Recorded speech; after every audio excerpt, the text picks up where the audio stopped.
All right, aloha. My name is Tai Se. I'm here in studio with my brother Kenji, and together we are spending brotherly time. Today I'm geeking out a little bit. For most of you that know who I am a wine guy. I'm a hospitality guy first, but wine is one of my passions. I have a wonderful wine program at the restaurant that I run, and I'm just passionate about it. Today's guest is Chris Ramelb, one of Hawaii's very own Master Sommelier, a title held by only a small fraction of wine professionals worldwide. Born and raised on Kauai, Chris brings a rare blend of island perspective and global wine expertise. From shaping award-winning restaurant wine programs to leading education mentorship across Hawaii's hospitality scene, his journey spans service, sales, and storytelling. Known for his thoughtful, energetic, yet approachable style, Chris believes wine is as much about people and place as it is about what's in the glass. Today, we dive into the discipline, the culture, and also the heart behind the craft. Chris Ramelb, welcome to BrotherLee. Bro, I need you to write all of my bylines from here on out.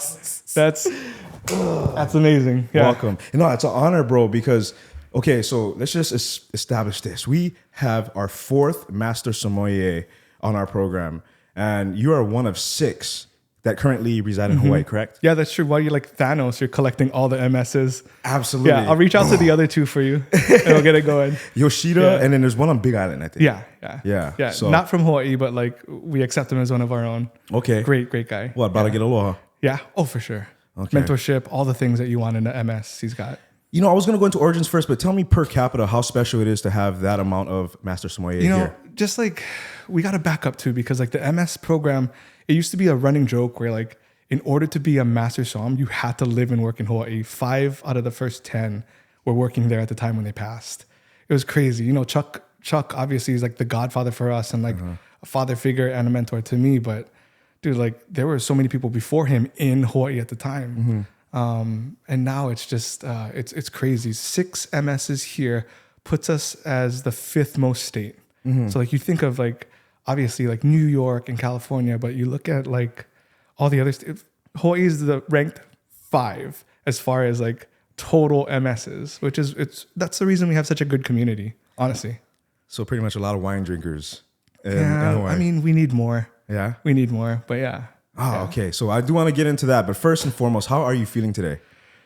That's a loaded question. Pretty good. I'm not hungover if that's what you're asking. Nice. Yeah. So you're which is a prepared win. then? Yeah, I'm so prepared. Actually, if I was hungover, I'd probably be more prepared. But yeah, no, I'm feeling great. Okay. Yeah. Got a big day lined up, and this is like the highlight of my whole year. So I'm stoked to be here. Well, it's a great way to kick off the new year. Let's see. Do you know why you're on BrotherLee time? And you're scraping the bottom of the barrel, baby. Yeah. Everybody else canceled. You got all the best MSs, and you're like, oh shit, I guess this guy will do. All right, it's time for Chris. No, man, you're respected, and I just want to let you know that you've been on our list for a long time, on our radar anyway. We have a list compiled of people that we admire and honor, and you're definitely one of them. And you know what cemented that in my heart was when I sat with you and we tasted at my bar. That was fun. We got to do it more often. That was my takeaway. Yeah. All you gotta do is just call. I'm a townie, bro. I'm so sorry. Oh, yeah, the drive is so long, but no, I'll make it happen. It was awesome. Awesome. So let's just jump into your origins on the beautiful island of Kauai. It's known as the Garden Island. So before wine was your career, what were you like as a kid, and what do your parents mean to you? Wow. We didn't drink wine growing up. Really? Yeah, I mean, it was That's like weird. Coors Light. Yeah, Coors Light, bucket ice. When you were a kid? Yeah, I mean, I had my first beer at 6 years old. That was a mistake, by the way. Yeah, and I didn't get lickings for it because it was a mistake. But no, like seriously, 0 wine drinkers in my family. Yeah, I'm kind of envious. You know, I'm taking a role of like mentorship now a little bit more, and that extends beyond Hawaii, where I'm talking to people that live in Canada and New York and Japan, and like talking about their origin stories, and they're like, "You didn't grow up with a wine cellar?" It's like, yeah, like I'm talking to them about blind tasting wines and like where they're gonna source it, and they're like, "I'm just gonna go dig in the cellar for them." Like, oh shit! Like I didn't have that growing up. I didn't have access to that, but I think maybe in some ways it's it helps me like appreciate it more. I've always thought like of wine as this like unapproachable thing that like only the elites get to have, right?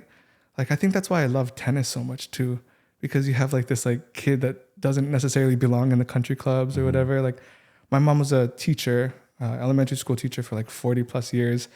Dad watered plants for a living. He worked for the county, and we didn't have like, you know, how do I put this? Because one, I want to have the disclaimer that like I am so grateful and I feel like I had the very best childhood in history, right? But we grew up like staunchly lower middle class. There was like the biggest goal that my parents had was to send me to college, and like they did that through just grit and determination. They didn't know what like, you know, investing was or whatever. My partner is a CPA, so like I'm learning about finance now, but like we had no idea, dude. We were just like trying to survive, right? Humble beginnings. Super, but that's the case for most people growing up here, you know? Humble beginnings to a prestigious title. So I guess today we get to learn who the man behind the palate is, right? Don't dig too deep, man. Okay, let's see. So you came to Oahu to earn your degree in computer science. How does that analytical background translate to your wine journey? This is the analytical mind thinking now. No, I just wanted to talk a little bit about Kauai. There's one more thing, because I went back last weekend, and it's like a whole different place. Like obviously that's the core of who I am, and like hospitality and aloha, and like like self-governance, right? Like we're such a small island that you cannot be pilau because you live on that island with so many people, right? So like, but it looks so different to me. I like have to GPS everything now. And there's like this bridge up Haiana, it's one-way bridge. So like, and Hanalei Bridge as well, right? Like you got to wait for the cars to pass because only one car can fit in at a time. Yes. So like courtesy, 5 to 7 cars. There's even a sign there. Courtesy, 5 to 7 cars at a time. And like I abide by all the laws. I feel like aloha is who I am in my core. But like I stopped and I waited for like the other cars to come down the bridge, and I just threw them like a nushaka, you know, the looser the better, right? Just a nushaka. And I got like the middle finger back. What? Dude, I was driving a car that like did not look like a local car, right? It was a rent-a-car, and like I travel enough that I get status at certain places, so you can pick your own car. So we cruised around in like a super touristy car. But I'm like, what's happened to my island? You know, it's like, do you know, I grew up here. I slept on that beach right there. Like I worked at the surf shop. I worked at this restaurant. Like I try my very best to give back. And I wanted to like stop the car and be like, who are you? You know, what have you done for the community? So like, that's like, I just wanted to bring that up because I think, you know, being the Aloha state, and I'm sure we're going to delve into like hospitality and service. Like that's who we are. Right. Yes. And that's what we love to talk about. But like, man, we got some work to do, I think. Yeah. Well, the ever-changing landscape of Hawaii in general, there's a lot of transplants relocating here. And we recently went to Kauai, and we stayed on the northeast. I think, did we pass that bridge, bro? I remember there was one bridge where we had to, it was like, we didn't go that, okay. But it was like, I mean, I guess the roadways and infrastructure there is real old school, but it's that's a nice way of putting it. Yeah. Old school. But I mean, I did notice that I was like, hey, everybody looks like they could be on vacation here. Yeah. Where are the locals? And I get it. You got to be protective of, I totally get it. But that was just taken aback, you know? Yeah. That sucks. The harsh reality of home. What about, so you know what? Might as well. This is a gift for you from your homeland. No way. Hana pepe salt. Yeah. I don't know if you have any at your house, but this is for you.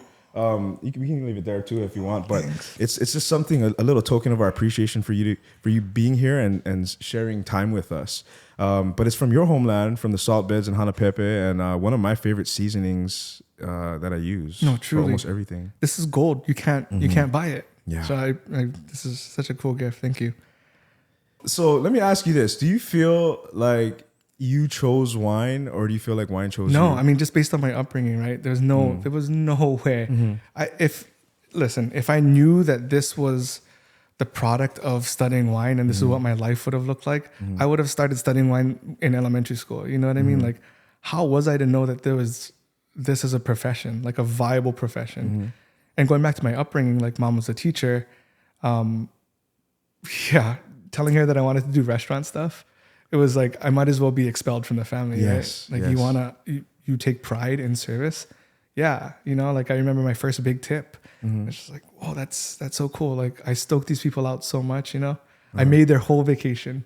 And it wasn't only until like I started getting mentioned in like magazines or whatever, or she started doing research on like what it meant to be a master som or whatever, the exclusivity of it, the like rigorous training of it. Then it's like the teacher came out and like, oh, cool, my son finally knew what to study, or like finally enjoys what he's studying. And you know what's interesting is that a lot of us professionals in the hospitality industry go through the same thing. Fortunately, I come from a family of restaurateurs. So when I kind of made the step into the industry, it was a happy moment. It was almost like a torch passing, in a way. Oh, cool. And I know you remember the Swiss Inn, New Valley. So Martin Weiss, who recently just passed a couple of days ago, actually it was yesterday morning. He was the chef there. He was also the chef at Kahala. Worked closely with Chuck Furuya. So I think you watched the episode. You seen how respected my uncle was in our industry. And then my auntie was the maitre d'. My other auntie was the accountant. My mother worked in the restaurant as a server. My brother also worked as a server. The whole family was able to cut their teeth in the industry at the Swiss Inn, which is very special. My brother and I grew up as kids going to dine at the Swiss Inn on our birthdays and just thinking, I love this energy. I never thought I would be running a restaurant at the caliber of a Roy's. A great restaurant. A great restaurant and a great restaurant group with great people, I'm not just saying that because I sell to you guys. I'm just joking. I'll buy more wine. No. I really like, truly. I mean, what they do for the Hawaii Food and Wine Festival and like just making real connections with all the people that work there and like long tenured people that work there. Like, yep, 22 years, but there's people in the company for 30 years. I'm 22 years at that one restaurant from busboy to GM. And I just made 6 years as the general manager. So Congrats. The wine program is my vision. And I just feel fortunate to be able to have the play to, I like this for my wine list. I have a hole here. Can I fill it? And then having guys like you come in and show me wines that I would have never been able to experience in the position that I'm in. You know what I'm saying? So I'm so grateful for that. And that's also what kind of fuels my passion for wine, is that I have the opportunity to be around different types of wine. Yeah, I got this bottle from Slovenia. You want to try? Like, what? Yeah. Let's go. Yeah. But like what we were saying is that, a lot of times hospitality is frowned upon because it's not really considered the professional world, academia, you know what I mean? Like it goes against everything.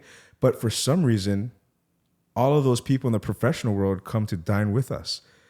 You know what I'm saying? And then they also get to see the magic that it takes to orchestrate that type of experience, and which is a good segue into service. Like I want to know from somebody that has experience in such amazing restaurants like Vino and Alan Wong's. Alan Wong is back, by the way, at the Kahala. Yeah. Right? I'm freaking stoked. Yeah, me too. For him. Yeah. And then also Senia, being able to help create their wine list, and they're known, I think, the James Beard award winning. Yeah. Right? Yeah. Considered for Michelin or something. Yeah, I'm sure. I mean, once Michelin comes down to Hawaii. Yeah.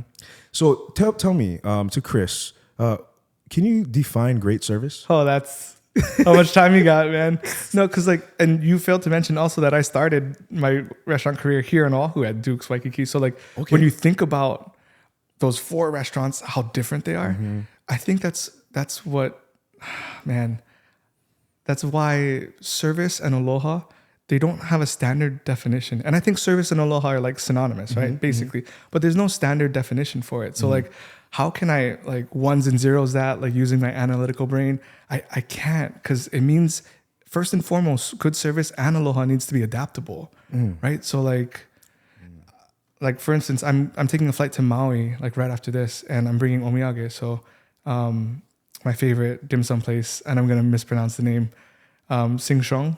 Yeah, I'm gonna bring some dim sum to people that I see, but I think that's aloha. That's what I grew up kind of understanding what aloha was. But what if that person doesn't eat pork and I bring them char siu, right?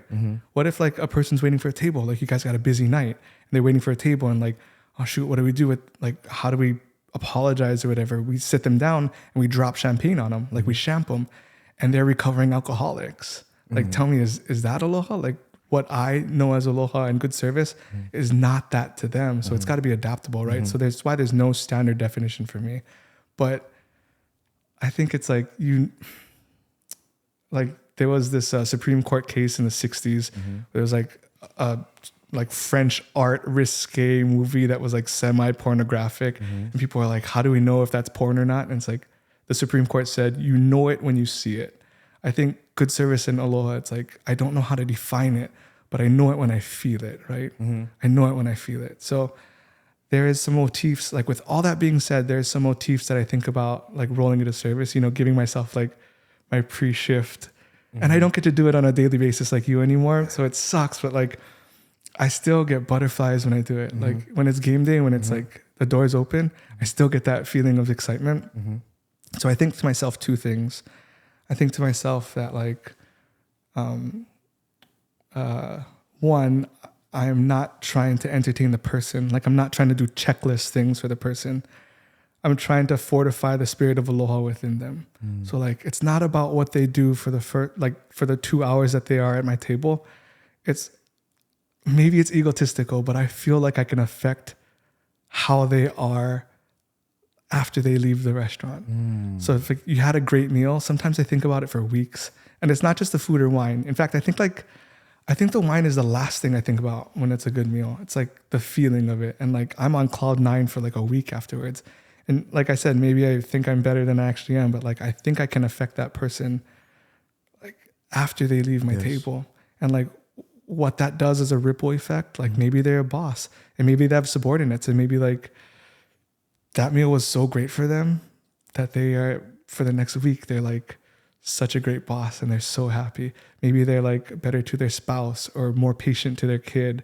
And like, maybe I'm the person that can affect that. So that's one thing of service that I really think about going in. Real quick, if this episode made you think of one person, send it to them. Seriously, the share button is right there. That's how this channel grows. Quietly, person to person. Aloha. Well, we share that sentiment. As I'm listening to you talk, it sounds very similar to the philosophy that I have and share with my staff and actually embody. You have to embody it, right? Especially as a leader on the floor, you're sommelier on the floor, sommelier, as Potato Kale patata says. Yeah. No, but tomato. I kept saying sommelier, and then I heard him say sommelier, and then I was like, okay, it changed how I say it. You know what I mean? I just want to say it how it's like karaoke. Yeah. I cringe when I hear somebody say karaoke. Yeah. Karaoke. Yeah. Right?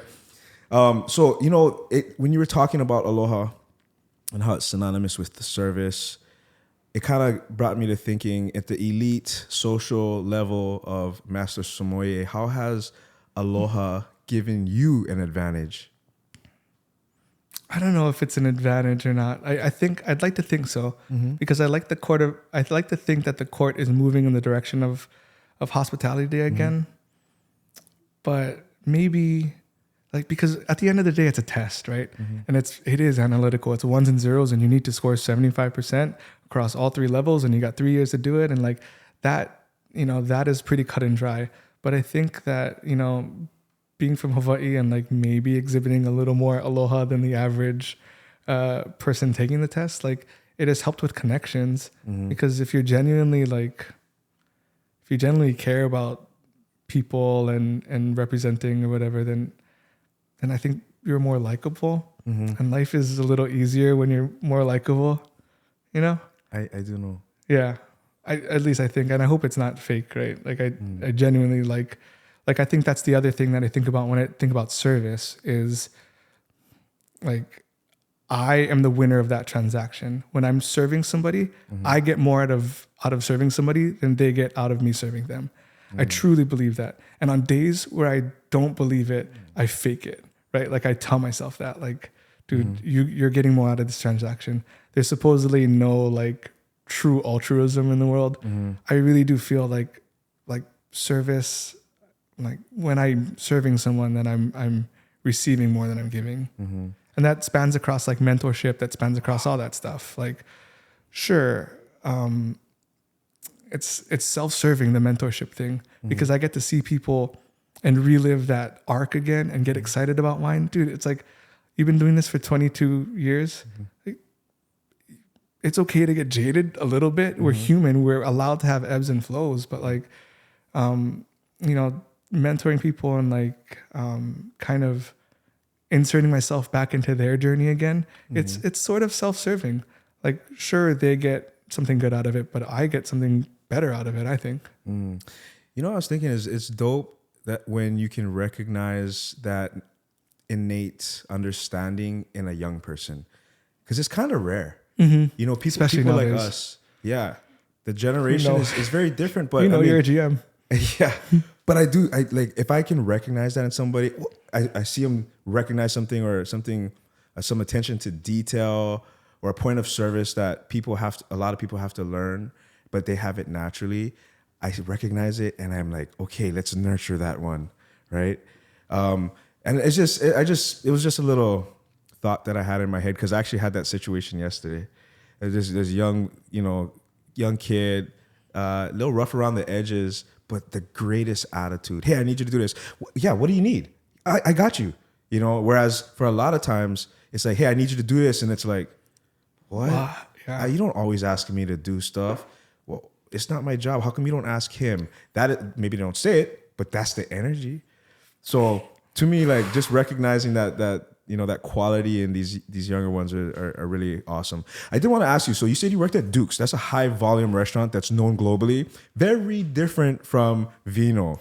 Can you tell me about the contrast in the two restaurants? Yeah, I think that's why. I mean, all four restaurants are any restaurant that I've ever worked at, like, they're so different, right?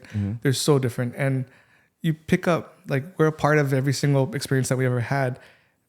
Some people take bad habits, and some, take what works and leave what doesn't. And I feel like, there's pros and cons to every single place. And I truly enjoyed my time at every single place. I'm still friends with like a bunch of people that I worked with at every single restaurant, but yeah, one is, there's different intention to those restaurants. Yeah. And they both did it and do it so well, like truly so well. It needs to be studied. Yeah. Yeah. I'm sure we'll do that at some point. My brother Kenji. Okay, so let's see. I do want to get into the road of becoming a master sommelier. So the road to one of the most respected titles in all of the professional world. Explain your journey to becoming a master sommelier. I know it might be I was born in 1988. No, I'm just joking. I mean, it's a really long and arduous process, right? Like, a lot of people take decades, like a decade at least, to do it. It's a really difficult exam. Even the exams leading up to it, and I think Chuck spoke to it on your podcast. Like, it's getting harder and harder. There's more things to learn. There's just more information now. But learning has also, improved as well. The convenience of learning. Like, I think Chuck was saying that at one point they were all on phone calls, training with other sommelier from around the world, or aspiring. But now it's like, you got chat, you got the internet, everything in the palm of your hand. Yeah. I mean, I didn't even know if there were phones back when he was taking it, but they're sending messages on horse. No, I think they had pigeon. I'm pretty sure they had pigeon. But it's like, I mean, and there was like 2 DOCG for him to memorize, But I think, like, as information and the infrastructure of information grew, so did the bulk of information that you have to know in the wine world, right? So, like, I don't know. I think it's the same basically when you even everything out. But yeah, it's a difficult exam, and I luckily, like, I don't know, because if I could do it all over again, maybe I do it differently. But luckily, I'll say, I got to have all the pieces in place to where I could focus. I could really, really dig in and focus on passing these exams. Okay. So the first 3 levels, I guess, if you want to call it, intro, certified, and advanced. First attempt, highest score. I did 1, 2, and 3. And for advanced, it was like the highest score in the nation/world or whatever it was. Let's make it in simpler terms for these people so they can understand, because not everyone understands wine, and it can be intimidating, right? There are 4 levels in the court of the Master Sommelier. There are also different programs that accredit people in terms of wine, but the court of Master Sommelier is I would look at it as the most prestigious. It's the gold standard, especially for service. Gold standard is a good way to put Master it. of Wine, yes, but then more analytical and more writing, which I kind of at one point wanted as well. But yeah, Court of Master Sommelier is gold standard for service specifically. 4 levels, intro, which is a really cool. That's what I am. Yeah, it's a really cool lecture. Yeah, that was cool, and you were there talking and everything. Cool. That was inspiring to me as well. That was like one of the first times I got to hear you talk, and I was like, hey, this guy's like, you're enthusiastic. That's the thing. Like, some people aren't as enthusiastic, but are very knowledgeable. You're enthusiastic and knowledgeable, and you have fun with wine and teaching. I do. So it goes back to Mom too, real quick. Mom, he's an educator, right? You heard that, Mom? I didn't waste my years. No, I'm just joking. Yeah. No, but yeah, I think like education and mentorship for sure. Absolutely. Yeah. So the 4 levels, there's intro, there's and then certified, which is, these are exponential steps, right?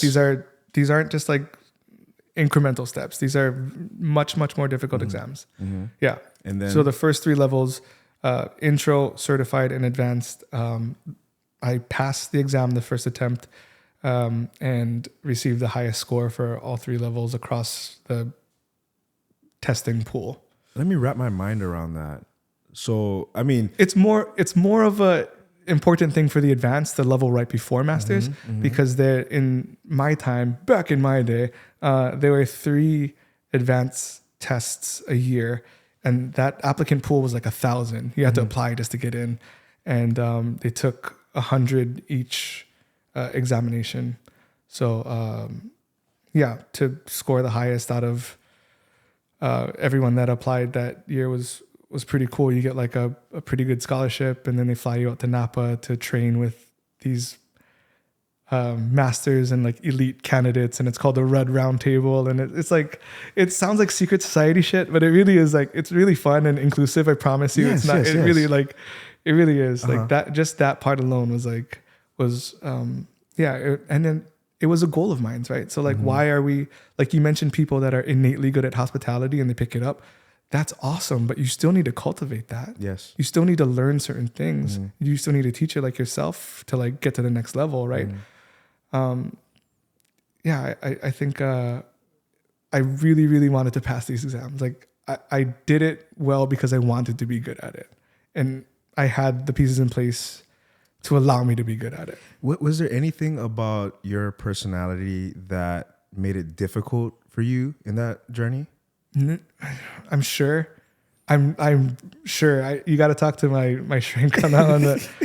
But I think the thing that made it easy for me as far as like passing the test goes is that I'm obsessive.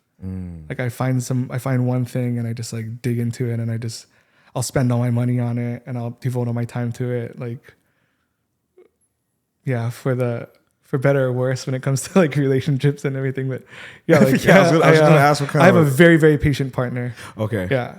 But yeah, I think I'm obsessive, and I'm like stubborn to the point where like, if you tell me that I can't do something, then I want to prove you wrong, you know? But performing at a high level in any industry, I mean, look at NBA players. You have to be obsessive to a degree to get to the highest level, right? Let's talk about the Master Sommelier. So passing masters was awesome. So that was the first time I failed anything at that court. I failed the theory examination. You have to pass theory in order to take the service portion, which is like a mock service restaurant example in the weirdest settings, and then the blind tasting portion, right? So I failed theory my first time, and then the next year I passed all 3 parts, 2018. I mentioned that year because 2018 was a very important year as far as the Court of Master Sommeliers go.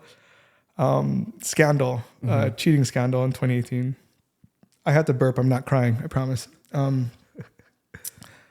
So 26 people, 25, 24 people, I think. 24 people passed that year in 2018, which was a huge watershed moment.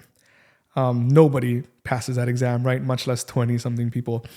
And it came out that one of the proctors of the examination, somebody that was actually on the board, leaked 2 of the blind wine tasting answers. So there's 6 wines. He leaked 2 of them in the form of an email. What? Yeah. Did you get it? No. So you didn't get the email? No. But if some I did, people did. But if I did, and this is like, I swear I'm a humble guy. Did I tell you how humble I am? I'm like the most humble guy. Like if it did, it wouldn't have mattered because that flight was like, so I killed that flight. I 6 for 6 that one for sure.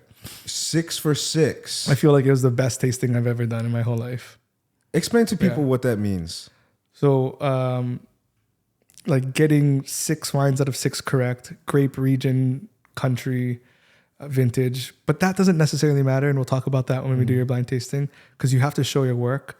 But really, like, I think people felt sorry for me, because that was such a shitty experience that I would get feedback that maybe they weren't supposed to share. And I knew I crushed that flight. It was like Slumdog Millionaire. Do you see that movie? Yeah. Where like you're not maybe the smartest guy in the room, but like somehow your life led you to those 6 perfect wines. And it was like the wines that I've been studying. Like I knew it like the back of my hand. I could probably call producer on some of those wines, Really? I knew like so well. So I mean, I didn't get the email. No, it's okay. It's okay. It's okay if I did. I believe you. It's okay if I did.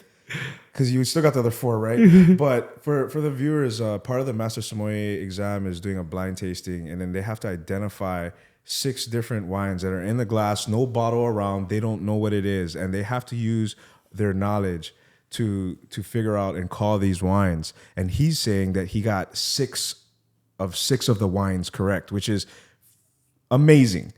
I've only lucky and amazing. There's no luck really. I mean, you could just say it's a red wine, but like he's talking vintage, the year that these grapes were grown. He's talking region, maybe even down to the sub-appellation because of these characteristics. And he's also calling the varietal. So this is out of over 2,000 varietals. This is what I feel this wine is. And to get 6 out of 6 correct is otherworldly to me.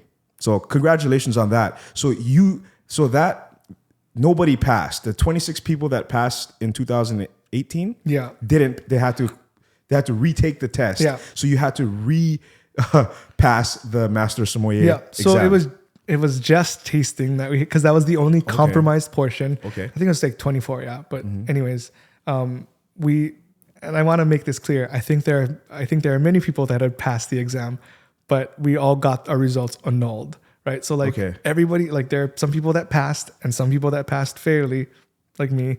But nobody did in that sense that we had to get the results annulled. It was brutal, dude. It was like 6 weeks of like celebration and feeling like really, really good that you've climbed the mountain. All the celebratory dinners and like the job offers, not necessarily like outside of the actual job, but like the opportunities that come, right? I mean, it's crazy. And then somebody blew the whistle. So somebody that got the email and knew 2 out of the 6 wines blew the whistle, which is fine. I'm all for justice. Justice needs to be served. Wow. It could have been handled differently, but justice needs to be served. But she got the answers and she didn't pass.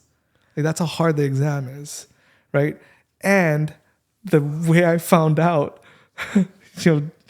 this should be a movie. The day I found out, I was proctoring the intro examination at Mid-Pac Country Club. So it was like the proudest day of my life because I'm super into, continuity and mentorship and all that stuff.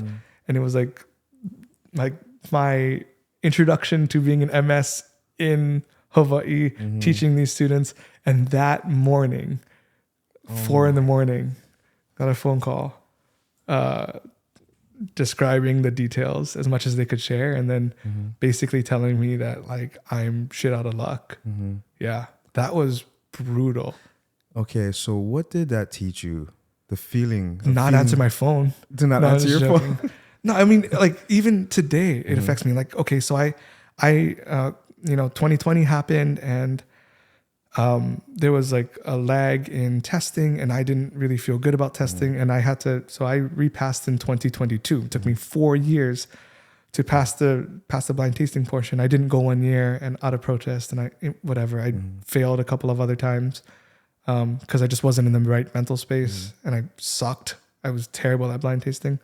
But that was like, it still affects me today. Like, it's really like traumatic. Whenever I get good news now, it's just like, okay, cool. Like, when's the bad news going to happen? Like, it just, yeah, I'm sure it affects a lot of the people that was caught up in that scandal, especially the ones that weren't cheating. Like, sucks for those people. There's still some people that didn't pass or repass it. Oh man. And some people will never, because they refuse to go back. And that's their decision. And I stand with everybody. Like, everybody's, it was a shitty decision, or it's a shitty thing that happened, and it was a wrong thing that happened. But how everybody reacts is right, quote unquote, right? Whatever they want to do, however they want to heal and process is like, all I can do is be a friend and a colleague in that sense. Yeah. But it's brutal still today. That's a crazy story. And it made headlines. Oh, we're on San Francisco Chronicle, New York Times. We're a clue on Jeopardy. Oh, really? Yeah. I never thought I was so proud to be on Jeopardy. I never thought it'd be for that. Wow. Yeah.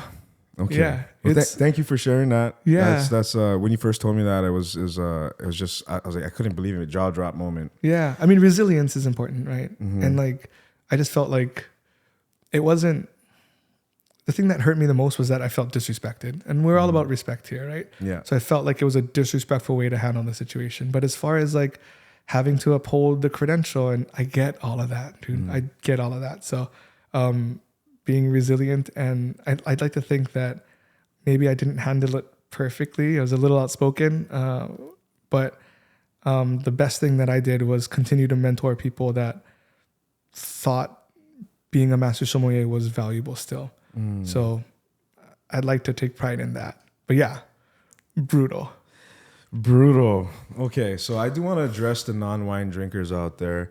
Can I start with that real quick? After address the non-wine drinkers? Yeah. Drink wine. See? Drink wine. Well, that's what I was kind of saying, because wine. How do you demystify the world of wine for the non-wine drinker, the people that are curious? If I had the answer to that, then like, I don't know. I really don't know, because it is seen as like this elite beverage, right? It's like certainly like considered like the most classy beverage for whatever that's worth. But I don't know. I think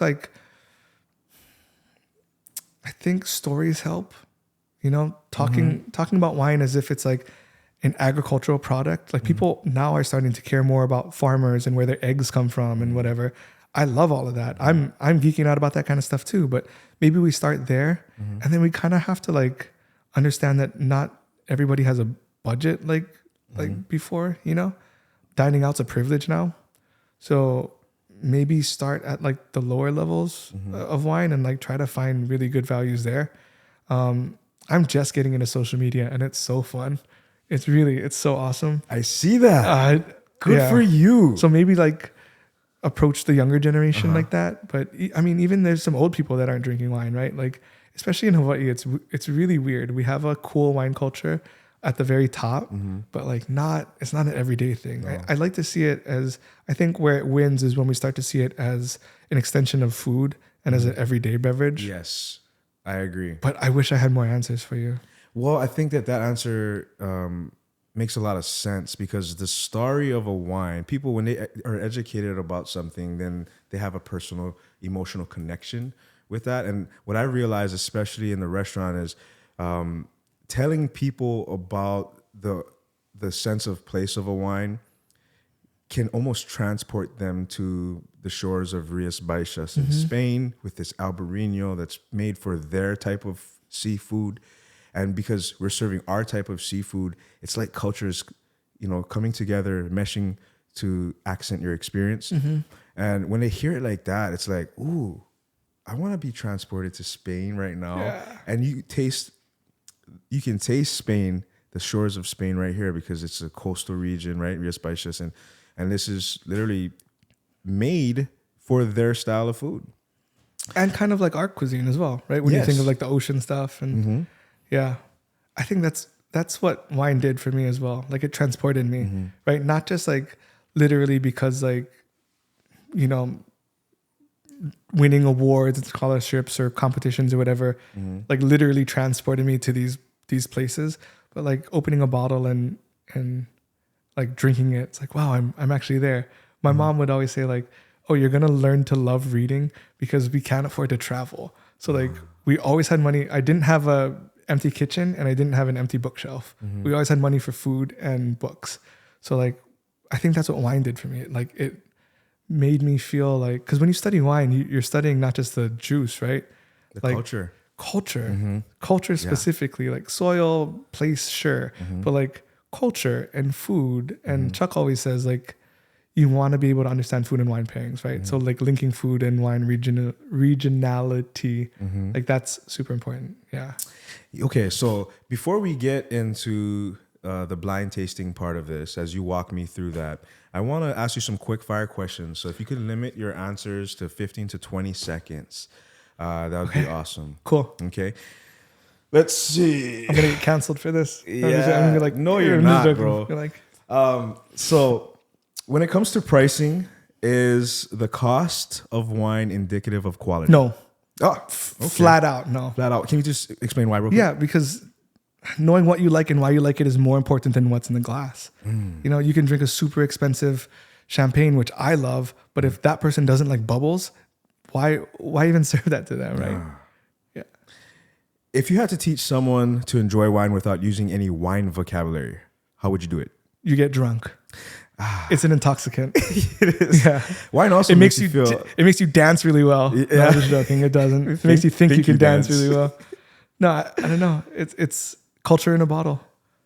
Okay, what is your toughest challenge in keeping up with the ever-changing landscape of the wine industry? It's tough because there's vintages, right? So I think it's mostly trends, like keeping up with consumer trends and trying to be a step ahead of that. Because you are in the business of sales. Yeah, as well. I'm a distributor, so I think of it a little different, right? I don't study vintage anymore like my buyer friends. I don't need to because I get those wines anyways, and I need to sell them anyways. True. Wah, wah. So sad. Wah. Explain the difference between old world and new world. Europe versus everywhere else. Fruity in the case of new world, earthy in the case of old world. Yeah, grapes for new world, like grape characteristics, what the grape tastes like, and place for old world, what the place tastes like. But the lines are blurred. Yeah. The lines are getting real blurred. And I do like how some producers in the new world adopt old world techniques and try to make their wine stylistically more similar to the old world. Those are my favorite kind of producers. Yeah. Okay. Like the ones that you can't compartmentalize. Yeah. That throw you off in a blind. Yeah. Yeah, we won't blind any of those. Yeah, thanks, bro. What wine region excites you the most? Everywhere. The world. The world. Can I say that? But champagne because I like drinking it mostly. Okay. Yeah. And because of global warming, there's like, different pockets of the places that were thought uninhabitable for grapes are now making really good wine. So yeah, the world. It's a big world out there. What's the most exciting and obscure wine region on earth? Canary Islands, maybe? I don't know. Canary Islands? Yeah. What are they growing there? Like weird white varietals. Do we carry any here? No. So it's not even distributed in... No. I just think just because it looks so dramatic. It looks like the moon, basically. Is it a tropical climate? Yeah. Or maybe Etna, because you're growing it on an active volcano. A volcano, yeah. But Etna I don't know. Rossos and the world is Biancos. so big. Like, there's so many great things happening, even in our backyard. Like, I know you guys went to Ulupalakua. Have you tried their Syrahs? I need to drink more of it. Bro, you guys distribute I know. Maui wine. And I know. Paula, if you watch this, I need those estate Syrahs in my restaurant.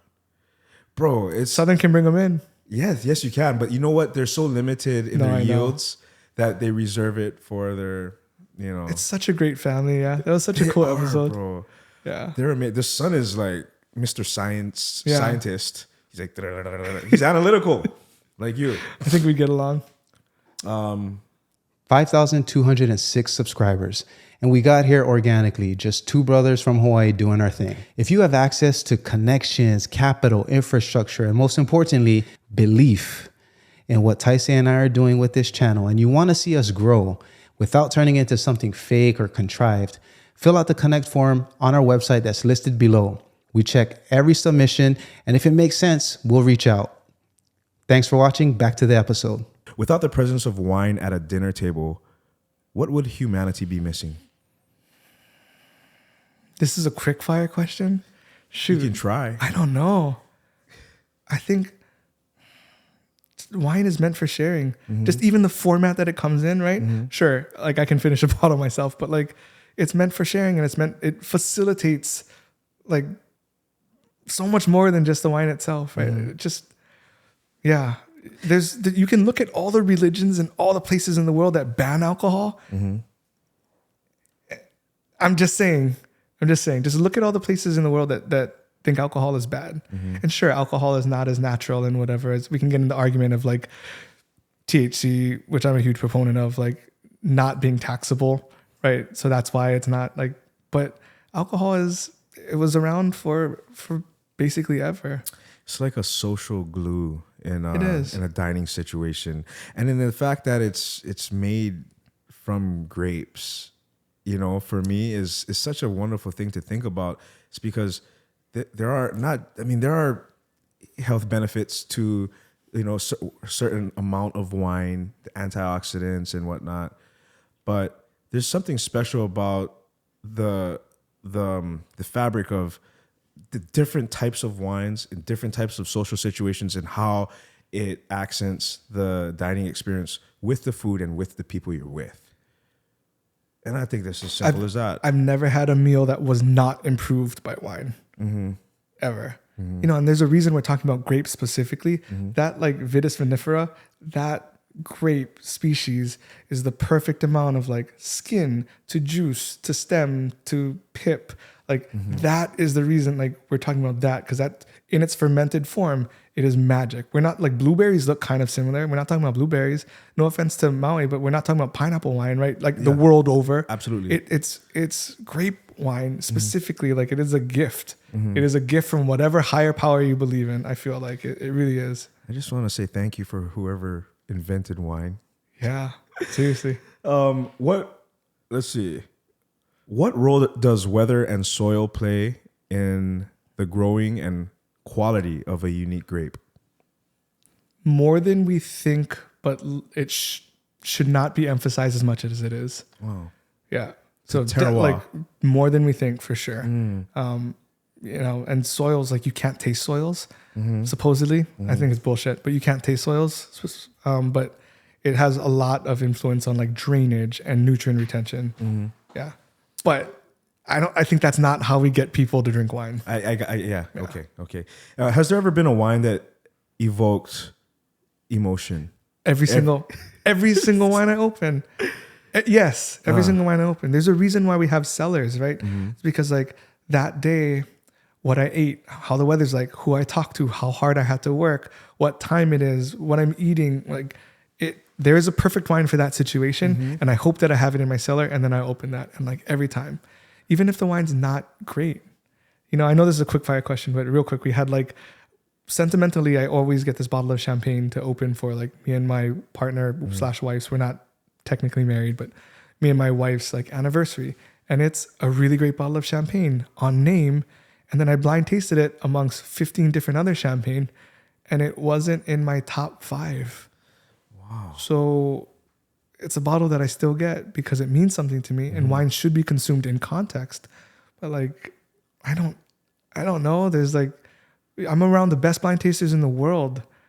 If they can't tell the difference between, you know, like grapes sometimes, if they can't call like a correct grape sometimes, then what do we expect like the novice drinker to do? True. Yeah. It's just, wine's about context. Just enjoy. Yeah. That's one thing about me too, is I'm the type of person that looks for the good in everything. And it translates to my palate. So when I taste something, I don't try to think of why I don't like it. I look for why I should like it.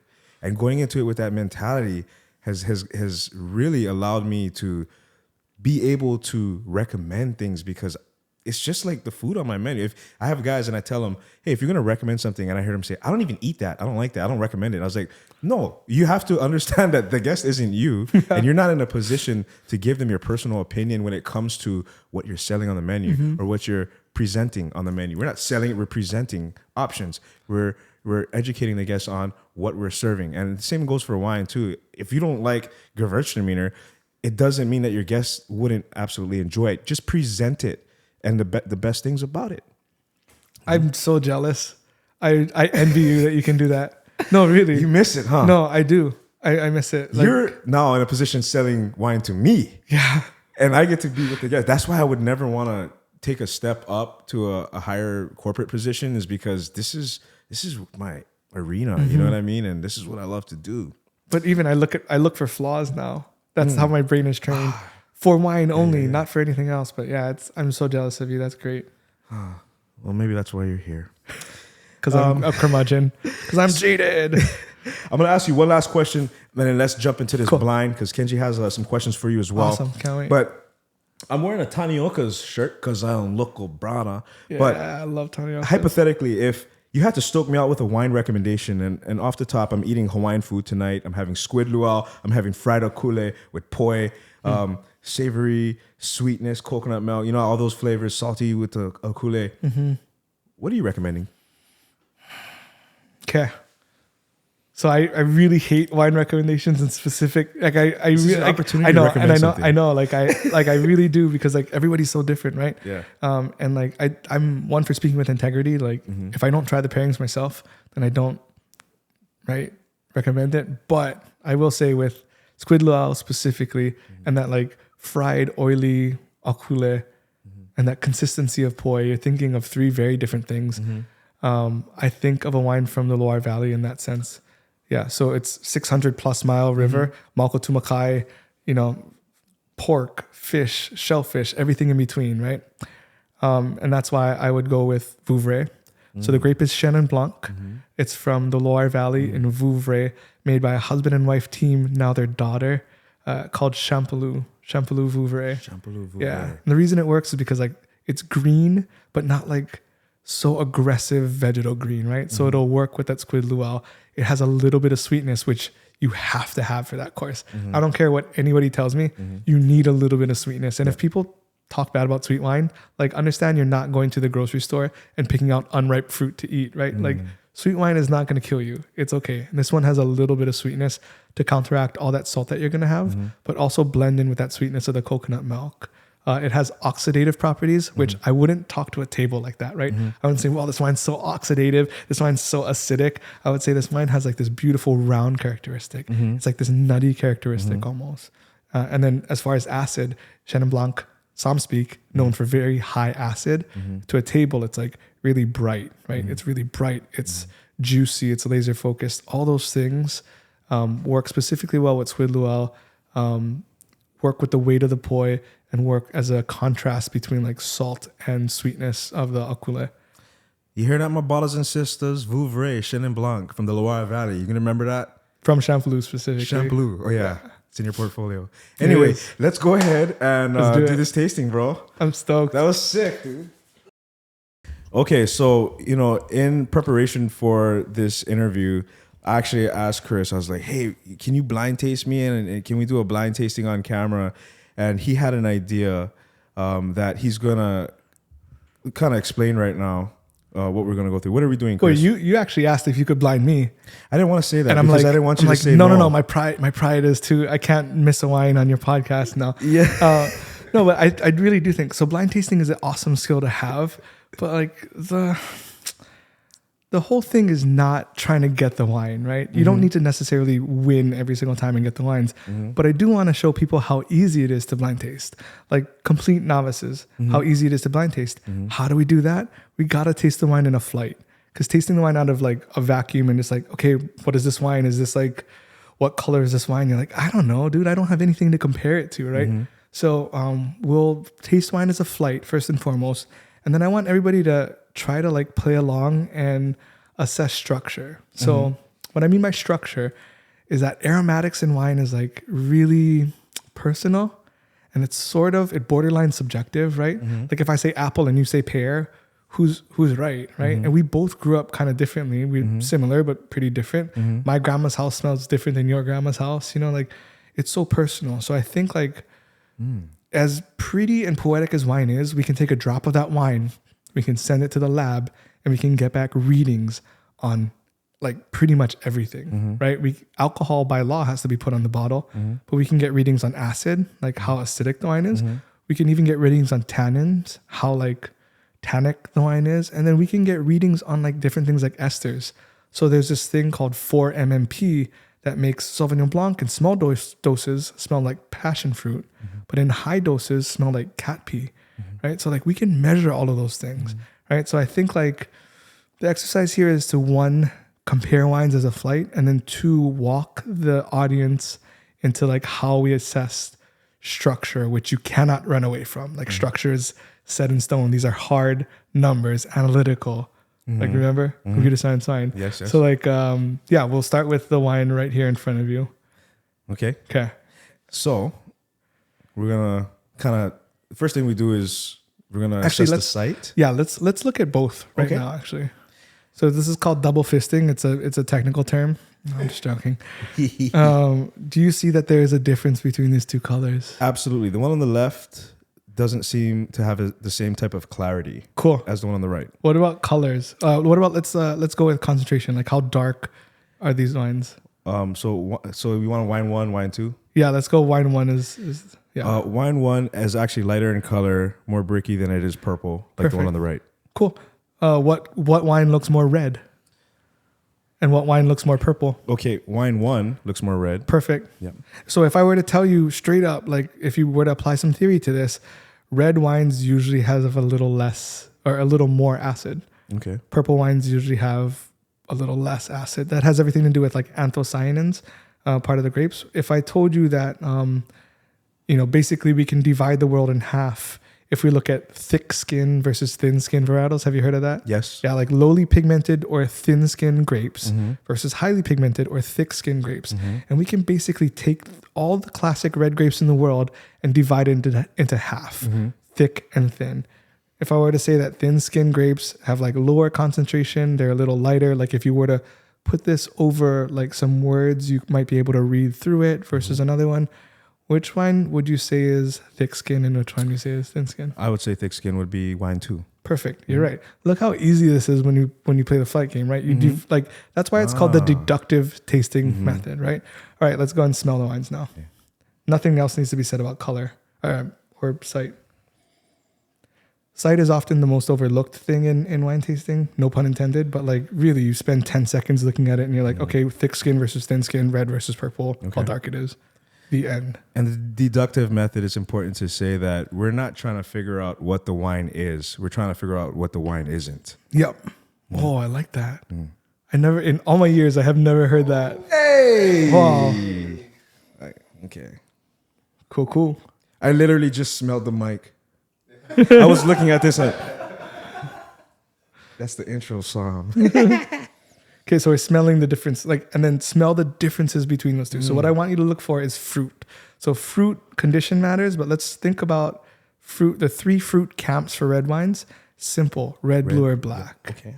So compare these two. Like, what wine is more red fruit, and what wine is more dark fruit? For me, it's obvious when you see color, but then when you talk in aroma, red fruit wine 1 and darker blackberry, blue fruit, maybe a little blue fruit on wine 2. Perfect. So you're already you're building your argument, right? You're looking at color and you're thinking maybe this wine would be a little more red fruited, and you're smelling it and you're like, I'm right. This wine is more red fruited. Why is that? Different? Because between the red fruit wines and the dark fruit wines, you're basically splitting your world in half again. I mean, it gets so easy. Like, is blind tasting magic?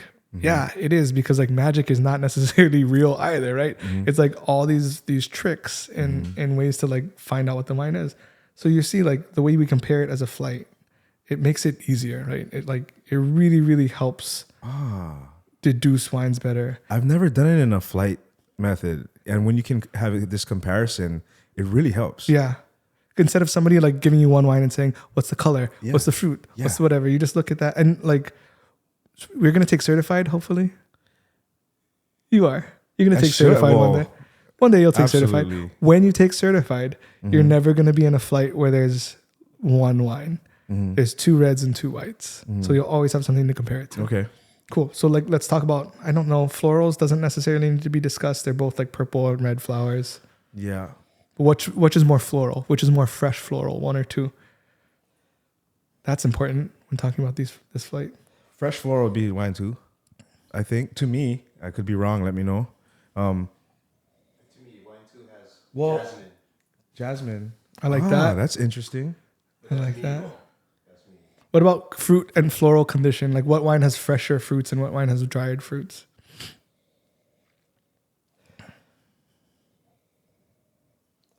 Oh, they're different types of fruits. They are. They're so different. That's why, like, for me, it's like, So what if I told you one wine was 5 years older than the other wine? well, I immediately would believe you because of the rim variation on wine 1. So you're looking at color. Okay, I cool. was, I like that. but I mean, in terms of aromatics, Yeah. is what you're talking about. It's a little difficult for me because I can tell that both of these wines are high quality. Yeah. For one, I know you wouldn't bring. I don't drink shitty I wine. don't tell. But That goes in the sink. I dump more wine in the sink than I drink than I Really? actually consume. Yeah. that purple 5 and all the dyes and stuff. Yeah, I'm not into that. Cool. Well, let's go ahead and I taste feel a them. little stumped right now. Yeah, let's go ahead and taste them. Okay. I swear, if I saw you putting 2 glasses to your mouth, I would have just left, bro. Just walked out. Wow. Ooh. So I'm getting earth in wine 1, right? What kind? What kind of earth? So the way the 2 camps of earth, like how we distinguish earth, inorganic and organic earth, things that were alive or once was alive, and things that are dead, like minerals and rocks. Like And leaves. taste the 2 wines, Okay. Yeah.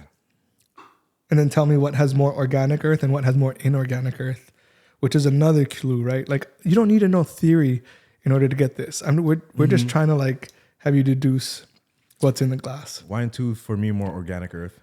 Okay, I like that too. Wine 1 is like, I don't know, it's like potting soil to me. It's more like, Potting soil is good. and then 2 is more like graphite, granite, pencil lead, rocky stuff. So I would say 2 Minerality. 2 is more mineral, and then 1 is more like organic earth. Yeah. Does that make sense? Dead Does it kind of leaves. taste like, it tastes like Miracle Grow and potting soil to me, wine number 1. Yeah. In the best way. Like, In the best way. can I say that? Yes, In you the best way. can. You can. See, now you're speaking my language. Do you feel that though? Okay. I do. And there's also a subtle spice Yeah. as well.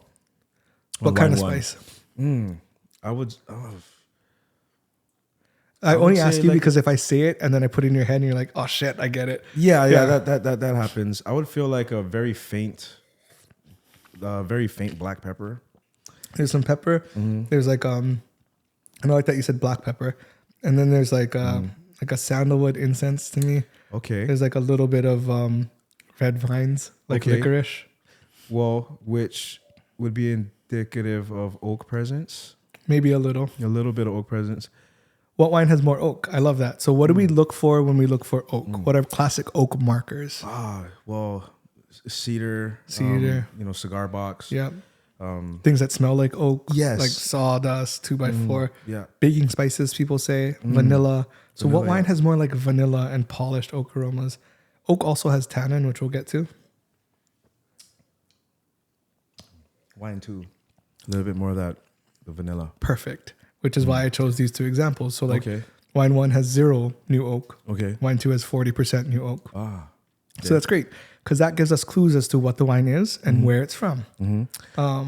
Old world, new world. Maybe. Jinx. Let's talk about the structure then. So structure, 5 super important points. If you think of, if you take anything away from this blind tasting session, 5 important points of structure. You can't run away from this, right? This is take the drop of wine, send it to the lab and get readings on this and how we detect it. And if we can calibrate our palate to detecting it, That's what makes us a really, really good blind taster. So sweetness and body. Sweetness is like how sweet the wine is, right? And pretty much every wine is fermented dry. Okay. Every red wine pretty much is fermented dry. So don't confuse sweetness, the amount of sugar left in the wine, versus ripeness, how ripe the fruit is, right? So that's fermented dry. Where does the sweetness come in? The sugar in the grapes, and the yeast eat all the sugar and convert it to alcohol. Okay. But body, let's talk about body. Okay. Body is the weight of the wine on your palate. So think about like the difference between skim milk and whole milk or heavy cream even, right? Like how weighty the wine is on your palate. Often associated with alcohol, but not necessarily. So body is the weight of the wine on your palate. And then you've already had a couple sips of this wine. What do you think has the higher body? Wine number 2. Perfect. Wine number 2 has the higher body. By I see far, Kenji. too. I see Kenji nodding. He's like, I got said- it? Yeah. I said wine Kenji number got it 2. too. Yeah. Okay. Okay, so wine number 1. Let's go back to like tasting as a flight. I'm going to mention all 3 of these at the same time because they're like the holy trinity. We detect them separately, but they act upon each other. They're like forces that like act upon each other, right? So tannin, acid, and alcohol. Tannin is mouth drying, acid is mouth watering, alcohol is mouth warming. Got it? Yes. How do we assess those? And those 3 things happen at the same time, right? They do very different things to the mouth, but they're interacting right now in the glass. So how I detect structure, it looks really weird, but like I think it's important. I make sure that I take the wine in my mouth and hit the top 2 parts of my gums because that activates the salivary glands. So that like helps me assess acid. I suck the wine as if I'm like having ramen in Tokyo, right? Like retronasally, you can pick out things. And then it helps me assess warmth. And then I spit or swallow, in this case, swallow. And then I open my mouth and lean my head forward so that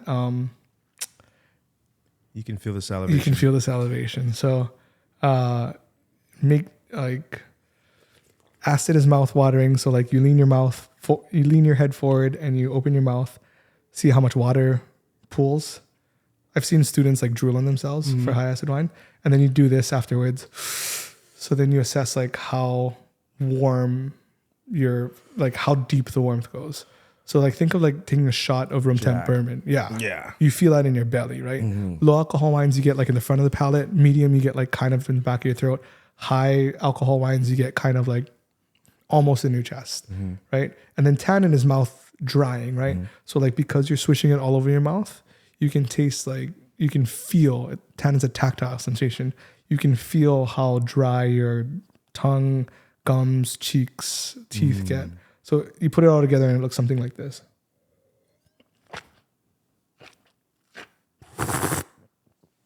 Lean forward and that's how you assess tannin, acid, and alcohol. It punched me in my face if you ever see me doing that out at dinner.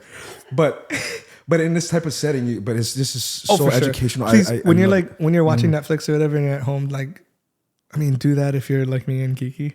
Yeah. But like as a GM and you're assessing all these wines, you gotta have a free throw routine, right? It needs to be consistent. The best free throw shooters in history have a routine, right? Yep. Rip Hamilton with the bounce and then one on the side. Jeff Hornacek touching his face. Jason Kidd blowing a kiss to his wife, and then they got divorced and he started touching his ass. True story. So try that, tannin, acid, alcohol. And you don't need to do it exactly how I do it, but like think of mouth drying, tannin, mouth watering, acid, mouth warming, alcohol, because these wines lie on the opposite spectrum of all these 3. And they give us really, really good clues into what the wine actually is. I didn't eat breakfast, by the way. Is he drunk already? No, this is going straight down, I'm going to start with this. What wine has more tannin? Wine number 1 or wine number 2? What wine dries your mouth out more? Wine 2. Correct. What? Wine 2? Yeah. Don't look so surprised that your brother got it. I'm happy for him. I'm so happy for him. Like we can enjoy the world of wine together as brothers. Like that's fucking amazing to me. And it's considerably more tannin. A lot more tannin. These are not just ones and zeros. They're not just yes, no propositions. They're like a 5-point scale, right? And you can also feel the tannins on the back of your tongue, on the sides of the back of your tongue, right? It's just, for those of you who don't know, tannins can also be found in like iced tea, for example. If you drink like a black iced tea, and you know how it's almost like an astringent like feeling that tingles the back of your tongue, that's what we're talking about. And the tannins in wine come from the skins and the stems during the maceration process. And what else? Stems and seeds. And oak. Yeah. Oak. The oak influence. So if it's stainless, then you're not getting tannin influence. And we're already confirming what we know, right? Like, oh, this wine 2 smells like oak. Wine 2 has more tannins. Like, oh, that makes sense. We're like putting it all together. Yeah. So the amount of contact that the wine spends in the barrel influences the wine heavily. Yeah. Right. Well, time in barrel, but also percentage of new oak, right? How much of wood. Yeah. And the size matters. So if it's a huge oak barrel, then it has a certain amount of contact. If it has a small barrel, then it has a certain amount of contact. More. Right. The ratio more focus. Exactly. Ratio of like oak to surface area of oak to juice. And then there's also a difference in American oak, which is known for masculine, and then there's French oak, which is more of an elegance. And then there's neutral oak. And I've just recently had Hungarian oak influence in a wine, and I was like, oh, this is interesting. And I hear in Japan they have their own type of oak. Professor Oak. No, I'm just I was jamming some Pokemon cards last night. Yeah, you were. Yeah, Mizunara. Yeah. Mizunara oak. I actually had some Mizunara a couple weeks ago, like Mizunara oak in Yamanashi in Japan.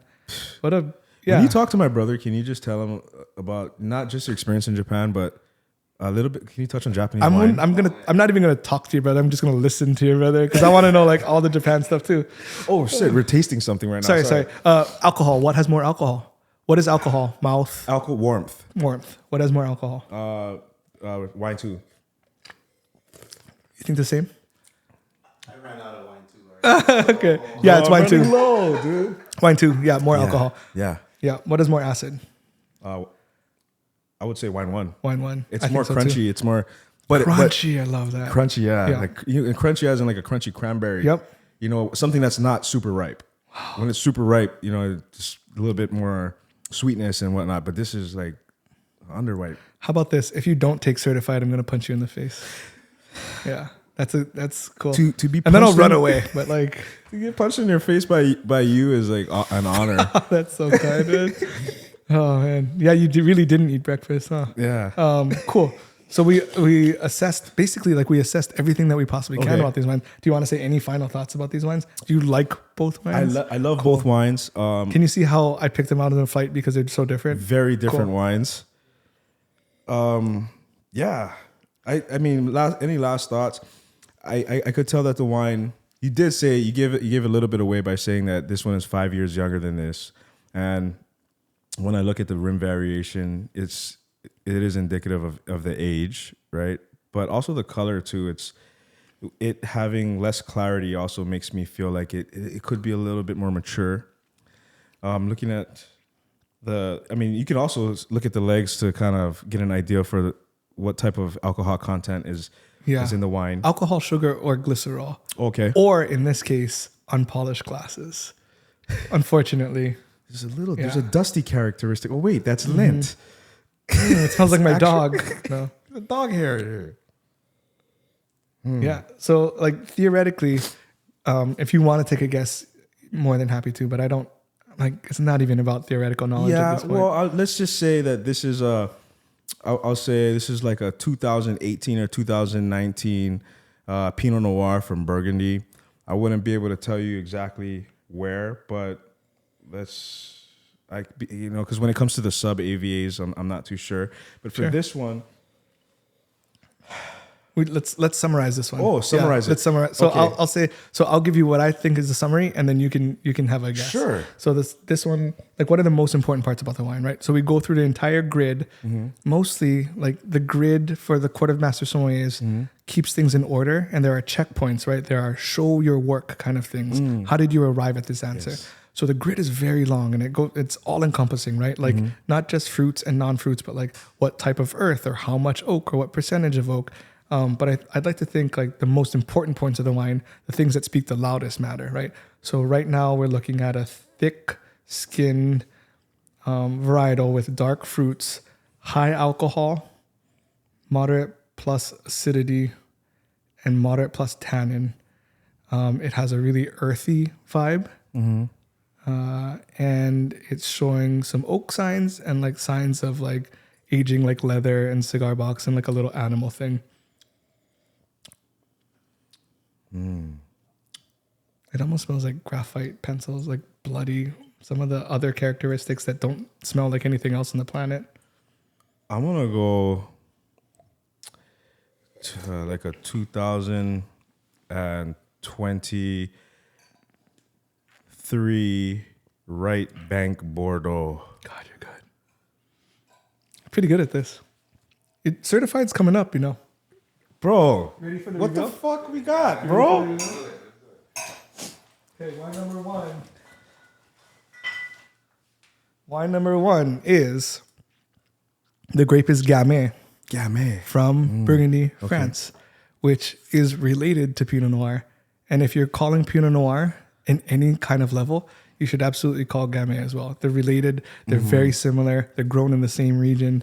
You're super, super close. Not that getting the wine right matters. I really don't care about that. I don't even care about that. I don't care about any of that stuff. But this is the reason why it's like cloudy is because it's unfiltered. So this particular producer, Lapierre, Marcel Lapierre, who passed away in 2010, unfortunately, his two son and daughter are now running the estate.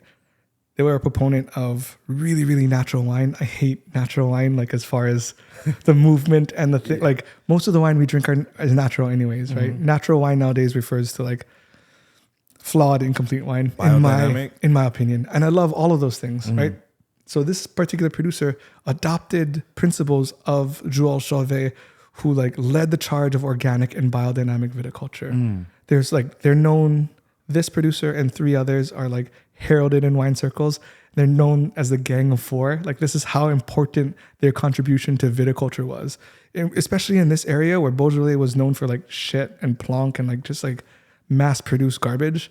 This is like an actual wine, and they cared about sustainability and low sulfur use and, picking a little later and limiting the yields, all of those important things in relation to the rest of the world around them. Like this is perhaps the benchmark of the entire appellation in Beaujolais. Really?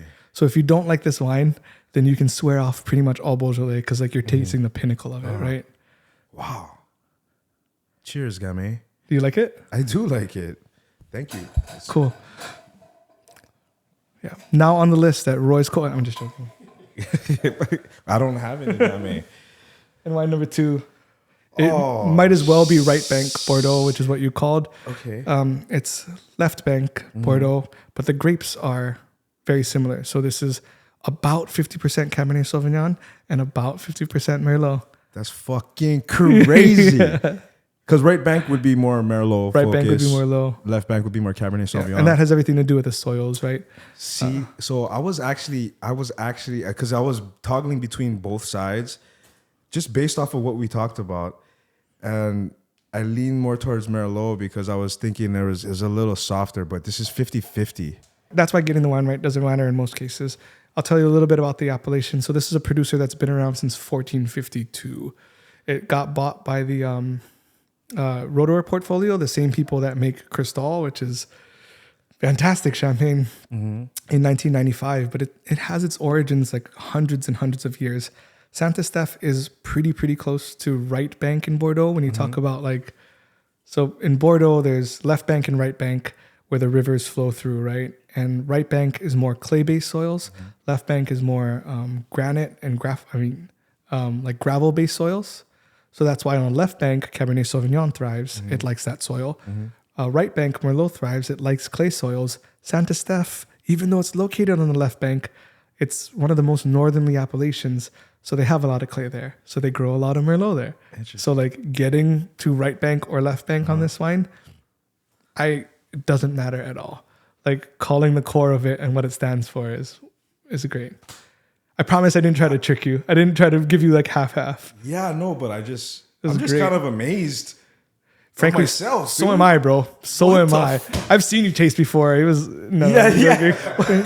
Yeah, no, this is different. But No, you but the crushed thing it, is, man. you made it crushed really it. approachable, and you did do some of the thinking for me. But No, no, honestly. I mean, a little bit. I mean, No. you guided me in a way that made it easy for me to come to my conclusion. It's like spotting, Yeah. spotting somebody lifting weights. You're like, oh, you, bro, oh, you. But you're like, I'm like curling your bench. my No, new I'm just PR, joking. my new PR. No, you crushed it. Seriously. Anyway. And wine should be accessible. Yeah, Should be fun. Look how easy that was. yeah, super easy. Super easy. Let me do that on my own. Anyway, I want to invite my brother onto the camera so he Dope. can, get some different, hit this interview with a different angle. Cool. Thank you so much, bro. That was a great experience for me. That was fun, man. Yeah, Great hell job yeah. on the blind. First of all, kampai, my guy. Kampai. Kampai, Chris. Thank you so much for coming.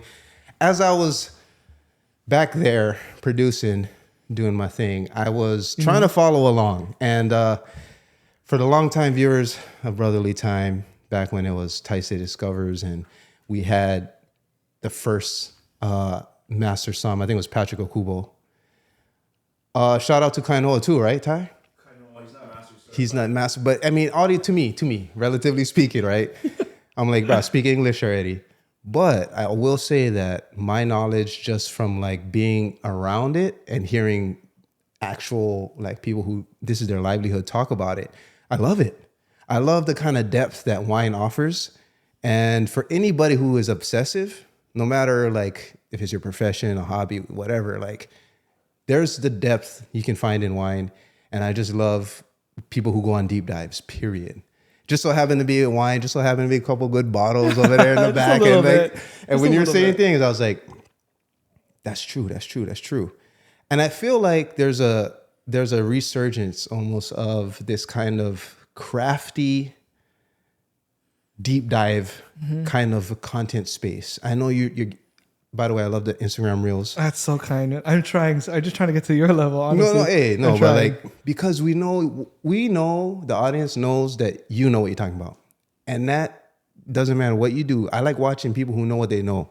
Yeah. Who know what they're talking about. Well, passion is attractive, right? Like you said, like people that are going into deep dives and stuff. Bro. I don't care if it's like I think there was a story on one coach in college football or something. Like he's so obsessive that he watched a traffic cop for like a half an hour. He just parked because he was like, that's the best damn traffic cop I've ever seen. And like I watch like professional like German like car racing, like toy car racing, you know what I mean? If they're like the best, like I get off on people that are like so obsessive about their craft, like just so into it. Like you don't need to be a master som to love wine. That's the thing. Like it can be as deep as you want it to be, but it also can be like just a drinkable beverage that's like delicious. You don't need to be like, I love basketball, dude. Like I hope that's evident. Like I love basketball. I knew I wasn't ever going to play college basketball. I knew that. Hey, wait, real Like, quick. Straight up. Shout out to all the Asian brothers and sisters out there in my Hawaii gosh. playing basketball in the 5'7" wrong under position. league, baby. You know I was a center. No, I'm just joking. I was not. No, I was a center. I could believe that. I was a center Could in believe that. Hawaii, at 6'2". I'm going to be the center. God damn, you're tall, bro. But in the world of basketball, a 6'2" guy is not a center. But in yeah. Hawaii, I played center. And I didn't want to play center. Of course. I wanted to be Michael Jordan. You know what I mean? Like, give me the ball. Yeah. I'm taking it down the court. Yeah. I wanted to be that guy crossing up people. Hawaii's a different thing. We're all born and raised here in Hawaii. So I really hope like this whole episode gives people who are not maybe from Hawaii, or even more so the people from Hawaii who move away and like connect through YouTube like this. I hope we can give you guys the kind Hanabara Day feels. And part of that for me with you, Chris, is I've been looking forward to this because I know we're going to jump into Japan. We're going to jump into that. So much. But first, the more interesting thing, as I was doing my research about you, is you got an Achilles tendon accident. I want to share bad. Achilles tendon because I recently, No way. we are brothers in Achilles tears, bro. Oh, I'm so I sorry to hear recently that. want to go over, I recently had a thing. Let's compare Achilles stories. You first. Oh, I love it. Like comparing traumas, comparing Yeah, let's injuries. go. I love it. Yeah. It is brutal. Like, and I don't like, I never want to be like, wow, my thing sucks so much more than everybody else's. Cause like, I really, like, honestly, I saw you have even such a- limping. Oh, yeah. Yeah, okay. Yeah. I have, yeah. I'm glad my feet aren't showing, but yeah. It's brutal. Like the way I look at it is that I'm so lucky in other aspects of life.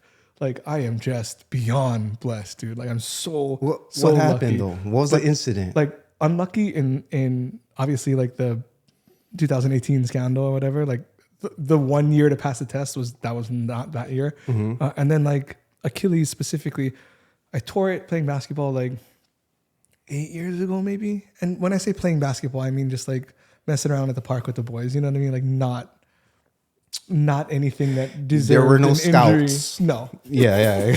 Okay, I got Unless it. they were like checking out some like 30-year-old playing basketball right now. No, I mean, I took a step back and it was like, I thought someone kicked me, right? Like I was backpedaling on a fast break and I thought somebody had kicked me. And, you know, I think it was like a year after Kobe got his injury. And I was just thinking to myself, like, no, just walk off. Just walk off the court because Kobe Bryant did it. So like, you're a man. You're a man. You walk off the court. I walked to my car. We were playing at Kauai at the time, which was, you know, kind of a far parking job or whatever. Walked to my car, drove, found street parking because I live in Waikiki, and then walked to my apartment, and all of that with a torn Achilles, and then proceeded to like lie on the ground and be like, oh, this is an injury. Like I saw my calf rolled up. I was gonna say, did you see a ball? Yeah. A lump? Oh man. What? Complete tear then? Yeah, it was bad. It was bad. Ouch. So how recent was yours? Okay, so you said 8 years ago. It was a while ago, but I'm still dealing with complications for it. See, I will be in that position in 7 years. Mine is a year and a half, actually. 2 summers ago, playing soccer. Again, we're playing the sport we love, right? I was playing soccer, and when you said it, I was like, that's what I hear too. I thought somebody kicked me. I thought somebody kicked me. Yeah, you're looking behind you. I look around, and there are no defenders around me. Instead, I look at 3 of my teammates open, right? Because I had the ball and I was looking to pass. And in that pivot of putting my head up and looking up for a pass, I thought someone kicked me. I was like, wait, before I received the ball, like I checked, there's nobody around me. How did, that it didn't make sense. Who kicked me? I look up, I see like 2, 3 open teammates, but they had like this look on their face, like, what happened? Because they saw me like buckle. Turns out there's a little divot, uneven ground, Hawaii kind of things, whatever. It's just outdoor. It's not a court, but like I stepped in this little divot. I thought someone kicked me. I look around. There's no defenders. I'm like, that's weird. But as soon as I plant and try to continue, like, because I'm like, well, at least there's 3 open people I'm going to pass. I was like, ooh, something's different. Get the pass off. And immediately I'm like, sub. Yeah. Motion, and again, there's no scouts there. I'm not trying to make the men's national team. This is not a playoff game. This is some co-ed for fun soccer game, right? And as soon as I walked on the sidelines, I knew like, wait, this is different. I didn't have the visible lump, but I'm like, this ain't just a ice it for a couple of days. And like, I have to go to the ortho. Sure enough, I had partial. Luckily, speaking of luck, it was just partial. Not full. I didn't need surgery. I was in a boot for, I think, 7 weeks, which is a whole nother thing. But it was more than anything. You're 8 years out, so I'd like to get your take on this. I'm only a year and a half out from a partial tear of Achilles. But as soon as I had the boot on, I knew the boot's coming off in weeks, and then it's followed by PT. Mm-hmm. Which is important. But the PT doctor was like, because I'm like, yo, give me an outline, like a timeline. When can I play, basically? And they thought I was like in the leagues or something. You know what I mean? They're like, oh, Well, look at you. You're 6'2" in Hawaii. I was like, you don't have to talk to my agent. There is no agent. Like, you know what I'm saying? Quest, baby. You know what I'm saying? I was like, just what? When can I play? He was like, 9 months, you'll probably be jogging and running, but like maybe a year you can maybe play again, but like, don't expect, this is the words that kind of killed me. He was like, don't expect to play like you have played. Mm-hmm. And to me, that kind of sunk in. And I would say early onset depression in some way. Absolutely. Because I realized the sport I love, I will never play the same again. Mm-hmm. And we talked about obsession earlier. Soccer is one of those places where I was able to obsess and reach higher levels of accomplishment, given it's a team sport. So shout out to all the teams I played on. But the fact that I couldn't excel and obsess the way I am used to, that took a heavy toll on me emotionally. Absolutely. I don't know if it's the same with you. 100%. Yeah. For sure. Because you're different. Like I said, we make jokes about it, right? You're not going to be a part of the national team. You're not trying to be the next Pulisic or whatever. But but dude, like you don't need to be a pro to love something so much, you know? In fact, most of us aren't. Why do you think like the NBA and NFL are approaching record numbers, right? Like because there are fans that watch it and love it, like obsessively. And that when something like that gets taken away from you, that's brutal. It sucks. It sucks. Yeah. I'm a lot better now because I turned my energy into, I was like, I'm not going to be playing soccer.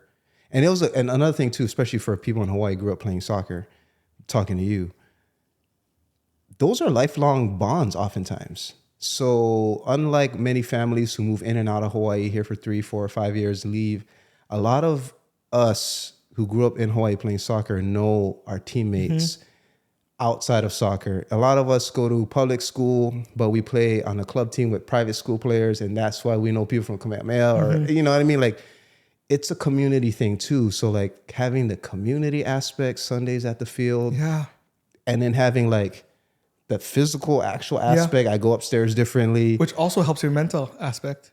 Physically get out there and play every week or whatever it was. The physical, the communal, all these aspects, just I knew it was like changed. And I'm over here sounding like a Dramalani because there's a period of mourning. There's an absolute period of mourning. 100%. I'll go one step further and say that like my lingering Achilles injury was also probably quote unquote deserved.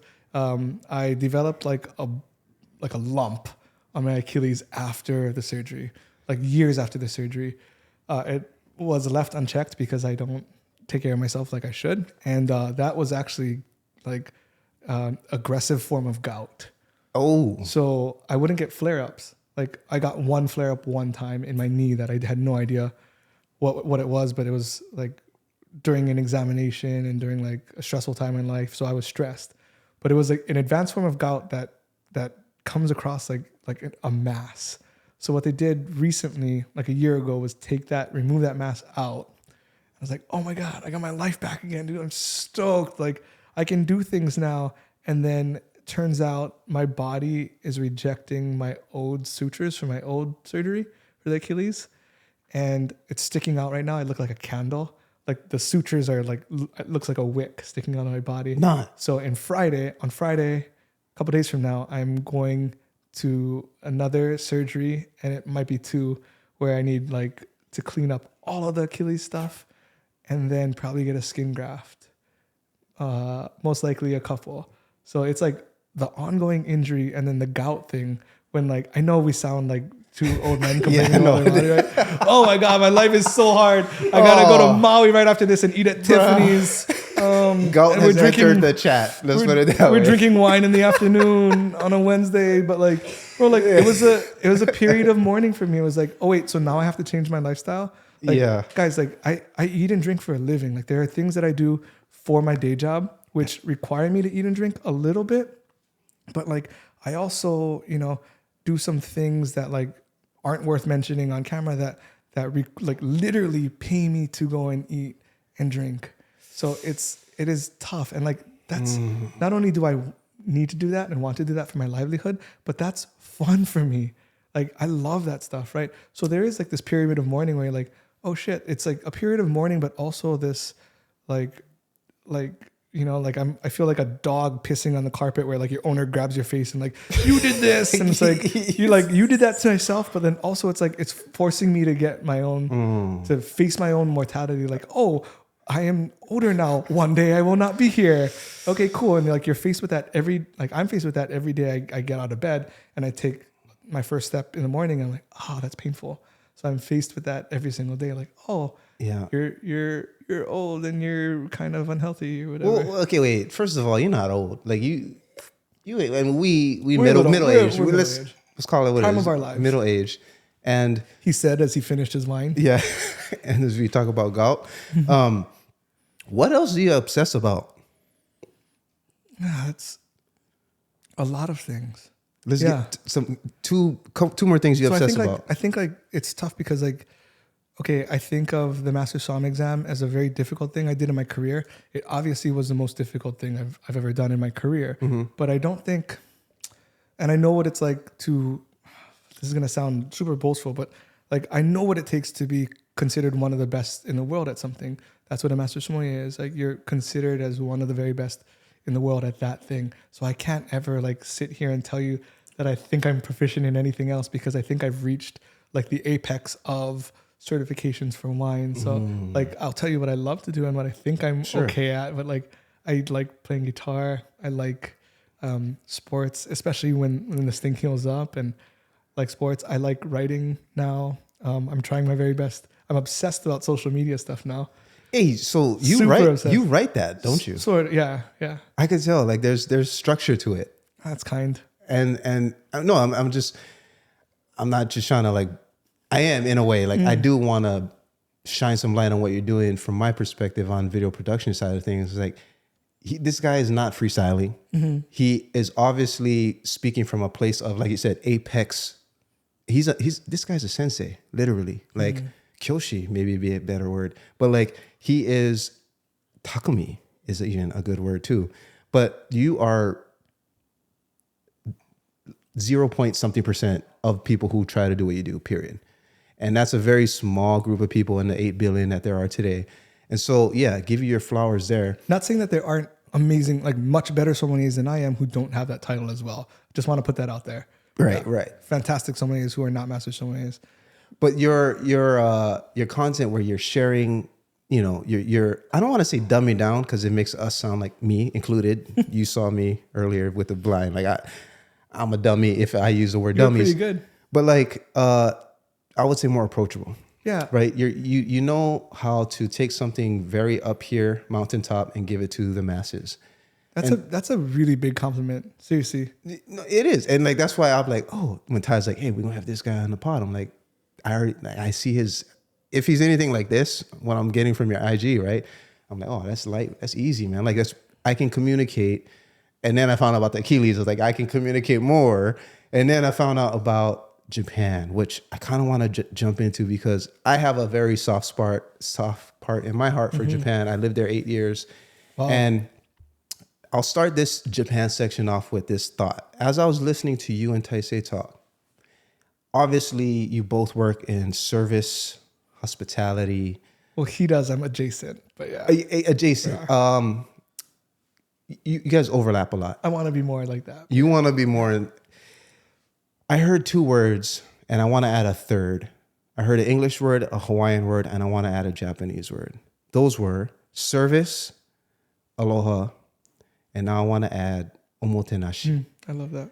Omotenashi is a Japanese word, so it's hard to translate into English, but oftentimes you'll hear it translated as, I mean, you see why I line it up with service, aloha, and omotenashi. It's in that there's a lot of overlap here, different languages, but almost like, the meaning is there. Almost like hospitality-ish, like adjacent. It's got service in it. It's got aloha in it. And I think the Japanese part that's in that word is, I mean, if you could break it down, omote is kind of like front. Nashi is like without, or there's none. So you could translate it as like no mask, or even like I'm not putting on a front. Another way that I like to think about it is you are in a way trying to be invisible. And what I mean by that is, as us, like whatever role you're playing, or whatever role Ty's playing, like whatever your name tag says, the individual is almost insignificant. What matters is how that individual is a steward of the manners, of the culture, of the belief. And if it's in the wine world, in the wine setting, it's like, let me just disappear and leave you with an experience that leaves you closer to the thing, which is maybe wine or food or the experience you have as a birthday. It's a birthday celebration. So I'm here not to leave my mark. You're going to remember me. It's more like, no, I'm here stewarding this culture and this manners that is of this land and place where I'm from. And I'm just trying to facilitate that. So there's a bit of like selflessness, but there's also like, I want your experience to be better, right? I want I want to listen to what you say, how Ty was describing, like, I'm not going to say I don't like it because maybe you like it. It's you focus with a less me attitude. And the main thing is like the culture and the manners. That's what we're here to protect in a way. Japanese people sound off in the comments if I butchered that, but that's my take. I'm so grateful I'm here. Seriously, because like I'm studying kanji now a little bit, and like for you to break it down like that, it's so cool. But really, like, and I think so. Let me preface this with like I'm half Japanese. My mom's full Japanese. She's like the fakest Japanese ever. I love it. She can't use chopsticks, and I'm taking her to Japan her first time in May. Time out. Yeah. She can't use chopsticks? She cannot. Oh. Yeah. Well, she can, but not very good. Yeah. Sorry, Mom. This is like a podcast. Like this is a podcast on like, oh, my mom is this, and my mom is no. But I love my mom. I love my mom, and I'm taking her to. I'm taking her to Japan her first time in May. Yeah. So she, Nihon ni koto ga arimasen. So she's never been to Japan, right? But like, I am taking her first time in May, and what was I gonna say? Something about my mom and how this is cheaper than therapy. Like Omotenashi is like it's like I love the way you described it, because I prefaced it with saying like I'm half Japanese, so I hope this doesn't come off like racist in any way, but like the culture is very like without mask. The culture is very based upon like, you know, showcasing yourself in a certain light, right? Like you have to. They value perfection, they value appearance for sure. Like that's so important in the culture. And I love that about the culture. But like to hear you say omotenashi, like without borders or without that really brings it home for me. Good. It's so cool. Like I think as like when you said stripping away of the things, like that's part of service for me too, right? Like I think somebody comes into the restaurant and they have all this external pressure and I don't know what their lives are, but every single person's life is as complicated or more complicated than mine's, right? We're all dealing with our own stuff. But like part of service for me is stripping away every single thing that they possibly, like taking away everything so that the only choice that they have is to relax and enjoy. So that's my job. And as a sommelier, like not being unknown or whatever, I really struggled with like the social media thing, because I understand that being a face is a part of the algorithm, and like introducing people into your daily lives is a big part of it. But I think in some cases, the very best sommeliers, like they're like umpires. They're like refs at a basketball game. If they did their job perfectly, you have no idea they existed. And that is so like encompassing of service for me, that like sometimes you don't want to be known. Sometimes you don't want to be this boisterous, like, look at me, open this bottle with pork tongs. And it's so, or like pop, or saber champagne, which is so cool. Like if anybody sabers champagne, just do it like, you know, they take the sword or knife or whatever and they pop it off like that. That's cool if you do it safely, and awesome. Like more power to those people. I've never done that in my life. Maybe it's because I was raised by Chuck, but you know what? I was thinking never done that. You don't want to be seen like Salt Bay is the antithesis of what we're talking about here, right? For reference, I hope you try not to talk bad. I hope he saves some money. Yeah, you know what I mean.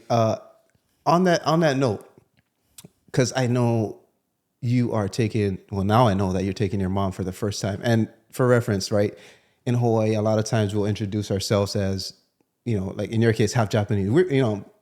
Me and Taisei have both introduced ourselves as half Japanese many, many, many times. However, after living there for 8 years, now I introduce myself as the way I introduced my dad's side, which is we say African American. We tag that American piece on. Japanese, so now I try and do that with Japanese as well, because I say Japanese American, because we ain't Japanese. Because we ain't Japanese. The follow-up question after you say like, oh, like, you know, watashi no haha nihonjin, like, they're like, oh, my mom is Japanese, and they're like, where's she from? Like, ooh, yeah. I can't name more than 2 prefectures. She's actually 3rd generation, and you know, like, which is the case for us. Our people our age. I'm 4th generation. You're 3rd. Sounds like a lot of us are in that generation from the root, if you will. Just like Black people in America say African American, right? We tag that American on because Africans like, I mean, but no. Same thing with Japanese. That. Like, let's respect. And Japan is a country. Africa is a freaking continent. But like, Japanese American. Yep. So we are Japanese American. I love that. And I think the biggest difference there, Again, this has a lot of depth, just like wine. But I think, in the manners, the beliefs, the way you just behave. Yeah. Like, seriously, like, it's just the way you behave. It's not even a skin color thing. Yeah. It's the way you behave. It's what you believe and what you value. So those things make, I think, Japanese American versus Japanese. For us in Hawaii, sounds like your mom, sounds like our mom too. I test Japanese, right? But the cultural things, the behaviors, the manners, the insights, the values, there are some differences there. But the ones who can switch, the ones who can play both sides, this kind of like a superpower. It is. And I'm interested to, maybe part 2, whenever that happens, we'll figure out like, how mom's trip was and how it was for you. Sounds like you already studied some Japanese. Very little. Honestly, like I'm not even very little, but I'm turning my like obsession for wine into obsession with Japan. I was about to say, culture, yeah. If you turn, you already got the obsessive juice in your head and you just divert it into wine maybe, and now you're a master. If you just say, let me take some of this obsessive juice and put it into the language, bro, I hope so. I'm not as sharp as I once was. I blame it on the obsessive drinking, but it's weird how that works though. Yeah, you're like, seriously, like I'm a little slower than what I was 10 years ago mentally. Me too. But yeah. But I am obsessive about Japan, and I forgot to mention, like I'm obsessive about, like I mentioned this with Ty, like we are good at these things because we want to be good at these things. You put effort, right? You can't be good at everything. We have a finite amount of time, and I don't have much. I feel like at the rate I'm drinking, I don't have much on this earth left. But like we have a finite amount of time, and like I want to be good at Japan because I visit it so much, and I want to show like the respect of learning the language and the respect of learning the customs and the culture. I also really want to be a good dad, so like I'm obsessive about that stuff too now. So like other things have to suffer. Like other things, like my boss is probably gonna watch this, but like I am not as out as much anymore as I used to be. And in order for me to be a very good employee, it requires me being out a lot. So something that you can't be good at everything. That, right? my friend, is an eternal battle. The employee who, in some ways, chooses between work and family, especially if you're a new dad. Yeah, that first 2-3 years is like unlike anything. That's where my energy goes right now. I mean, that's what I want to be really good at. Like, yeah. But every day, like, don't get me wrong, I'm conflicted as hell. Yeah. Right, because I am obsessive and I respect my company and my culture there, but like I'm conflicted. Like every single day I wake up and like I think about, do I want to change the world or do I want to enjoy it? Ooh. And I think those are really those are different paths. Damn. Time out. Let's let that one saturate. Do I want to change the world or do I want to enjoy it? I'm sure there are people that are great examples of doing both. I am very obsessive, and I try my very best to, do nonprofit things or. Which one is that? The red one? Yeah. Oh, I got it. Okay. See, but my the culture, I love it. The first time I missed it, if y'all noticed, replay that. I missed it. It was empty, and I said, "Damn!" He started pouring it himself. So, I don't know. I'm sure there are great examples of people that do both. I cannot. We read the comments, not as criticism, but more as continuation. Let's face it, one episode is never enough for a person to share the depth and nuance that comes with people. We're all complicated beings, and no one video is ever going to truly capture the identity of a person. If something you heard landed or maybe rubbed you the wrong way, leave a comment. This conversation isn't over when the video ends. I love that framework, and I'm going to use it in my own personal life. Please do. Change it or enjoy it. And it feels like you have to choose one, doesn't it? Especially when you wake up and you're like, I have 12 hours before the clock, man. We all have to make a living, and we're all men in this room we're all fathers as well. And we're all working men, working fathers. Mm-hmm. So the working father is nodding his head as he listens to this. And obviously the working parent, not leaving you mamas out there, we were raised with a single mother. So I don't want to leave the single mothers out of this conversation. Like working parents, period, we feel you on that struggle. And it's one that I'm thinking about now a little bit more deeply. I do feel like there is an in-between where there can be a both. And a lot of us will strive to live in that overlap, the little Ikigai Venn diagram. Pull that up. Yeah. We've all seen it. That's a whole nother podcast because that's kind of a Western hijacking of a Japanese thing. But They do that really well. They do that really well, man. Yeah. I gotta call it The what Japanese it is. do too. They take cultures, they take great foods of all these cultures and they make it better. That's amazing. Western does a really good job of hijacking Japanese You culture. must. That's awesome. You cannot give yourself guardrails when you go to Japan when it comes to drinking and eating. Like you just have to drink and eat everything. That's what the gout is, man. It's just like, yeah, it's just honestly like it is. What is your go-to? I'm eating no matter what in Japan. Ramen. By What kind of broth? What kind everything, of men? What kind? everything. I think the reason why I love ramen so much is because like it has similarities of the culture that I'm trying my very best to like assimilate to, in the fact that they pick one thing and they just obsess about it. Yeah. They try to be like really, really good at it, right? But also it adopted a little bit of Western ideals in the fact that like there is no one particular like set way of ramen, right? Each region has their own things. Each like it's the wild, wild west. You know what? In a way, let me see if this reference lands with you. It's like miso soup. Mm-hmm. My dog's name is Miso, so I'm obsessed with Miso too. Okay, maybe it lands Yeah, then. I love miso. Miso soup is one of those things that, zoom out from a world point of view, you're like, miso soup is Japanese. But once you're in Japan, you're like, hold on, miso soup is wildly different just 2 train stops away. Yep. You know what I mean? It has that kind of depth and long-rooted culture. Some people, families, multi-general, I don't even know what you call it, like a batch of miso that like it's a living organism. Well, like sourdough. That they keep, I don't even, okay, yes, internet will do its thing, but like it's, you keep a pet. It's basically a miso pet, not like your dog, but like an actual culture. I'm half Filipino too, so I might eat my dog. You know, hey, miso that dog, miso the miso. You know, I'm just joking. Miso, if you're watching this, no, I'm just joking. miso. We should probably stop drinking, maybe. No, this is the raw Sorry, my bad, realness. No, but it really Miso- is. It's like so like sourdough culture. Am I right? Like it's like a living thing. Yes, it's a living thing. That's treasured and passed down generation to generation. And could have distinctness in it. So if there's the way I listen to you when you drink, the way you are with grape juice, essentially, I'm sure there's like a miso sommelier out there. I'm like, sure there are tons. that It's Japan. drinks it and be like, Kansai. Maybe there's a year. I don't know. Again, this is beyond me. Chemistry, physics, science, like Same a here. bunch of things. Same here. But there's so much variety in miso soup. And likewise, you'll find that kind of variety, I would say geographical variety in other foods and drinks.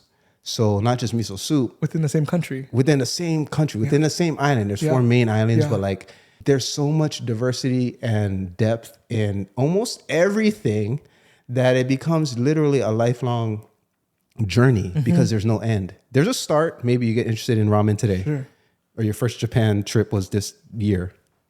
But from then, you can literally spend your lifetime enjoying one thing and enjoying all the subtleties across the nation and seasons, which, as someone born and raised in Hawaii, I came to love about Japan and living in Japan was the seasonality and how it's so clear. Summer's summer, fall is fall, winter's winter. And not just 4 seasons, right? Like the spectrum of seasons in Japan. The in-betweens. Why are you so... I just learned you're half Japanese, but like what else drew you to Japan? Yeah, I don't know. I really don't. I know it's like obviously like being Japanese American and being like born in that, but like I think I went into computer science because I wanted to make video games. And I like if I'm just being very surface level, I like Pokemon and I like things of Japan culture, but I think it's the work ethic. It's like the singularity of finding something that you love to do and letting it kill you, kind of. Talk about obsession. Yeah. We both got obsession DNA. And listen, like wine is not necessarily, I love it and I still try to keep current because I believe that like it has given me so much that I must respect it and give back to it by studying, by like keeping on top of things. But we're also adults and we're humans and I'm allowed to change like my obsessions and my patterns and my learnings. Like I love, you look back at we were talking about basketball and volleyball and whatever, and that felt like somebody else living that life. I was obsessed about it and I loved it, and I, didn't achieve like necessarily Master Sommelier status and like those things, but like I loved it just as much, and I gave just as much as my time to those things. So like we're allowed to change our things, and like I think maybe that's human nature, though. I didn't want to be pigeonholed. I didn't want to be like, oh, this is the guy that, I first got hired in my company as the business analyst. And it's like, it's this computer guy. It's this guy that does computer work. Okay, cool. And then I started doing the wine thing. And it was like, it's the guy that just studies wine. He was never a sommelier. And then I was a sommelier at like some pretty high level institutions. And I traveled to stage at different restaurants, learning to be a sommelier. It's like, well, that guy's just the wine guy. Like, he doesn't know anything about this. And it's like circular, right? It's like, at some point, like, what am I? We're more than just one thing. So I'm going to drop a Pokemon reference on you, my guy. Oh my gosh, I'm Chris. so excited. I'm so excited. Let's say right now. And I'm old. I'm like old generation. I'm like 151 guy. I'm going to reveal my ignorance here. But let's say right now you're Charmander. I know that. What is the next evolution? I was going to say Charizard, but that's the third one, right? There's one in between. Charmeleon. See, sorry guys, I'm not that guy when it comes to Pokemon. But like, what's the evolution then? Here we are, Chris, today, 2026, early 2026. We're having this conversation in 2036. Like, you ain't Charmander Chris anymore. What are we looking at? It's a really great question. It's probably something I should have thought about earlier. But yeah, I don't know. I think like life is so new to me right now as a new father. My daughter just turned 1. And I think that's why like the social media thing came to be, where I'm trying my best to do that kind of stuff. And I'm, traveling a little more, which is something that I never got to do. Dude, my first trip to Japan was in January or December 2022. And I've been back 8 times since. Hey, that's a good pace. That was the first time I was out of the country. So like in some ways, I'm just figuring out who I am. And I make jokes about like being old because I can't walk correctly and my Achilles sucks and I have gout or whatever. But like I still feel relatively young, right? Like I still think like the possibilities are kind of endless here, and I want to diversify my options, if that makes sense. I feel you. So like learning the different language and like being ready when an opportunity arises.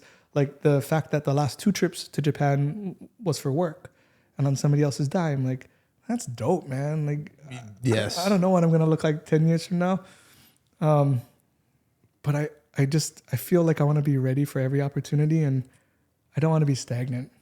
Well, with your obsessive quality, which is, your Master Somm, already we know no one without obsessive qualities can be a Master Somm. Either that or like masochism or sadism. Yeah, you like that kind of. Yeah, you lock me up and make me do something. Some people pay for that. I had to pay somebody. I had to pay somebody for that. Yeah, it's great. You have what it takes to be the top percentage in whatever it is. We're excited to see how that evolves, obviously, but there is a certain amount of like, I would say, guardrails or like let's be real. We're out here promoting alcohol consumption in some ways. Drink wine, right? Educate yourself. Mm-hmm. But there's also that if we unpack that means we're all Americans, because America in general, we got to wait till you're 21. You have all these stigmas about drinking, even though it's contradictory because legally speaking, compared to other things, substances, like we could do that thing. I just want to say, I agree. I'm reading through the lines. You know what I mean? Agree big time. I'm just saying, like, I'm from Kauai, so agreed. Kauai, okay. What? Kauai is just more loose, like a little bit, yeah. Like the cop pull you over. Yeah. Oh, you my uncle, kind. Okay. So like, but for yourself, just given for those of our audience who are just getting to know Chris, where do you draw the line, man? Where do you have to give yourself boundaries on your obsessive nature, on your curiosities? Like there's a limit. There's only 24 hours in a day. So how do you sort of self-regulate in this industry that we're in? I will start with saying this, that like, even though I achieved like being a Master Somm or whatever, and that maybe translates to like accomplishments and success in other things, I think everybody can do that. Like, I don't think it's like, I honestly don't think it's relegated to like a certain subset of the population.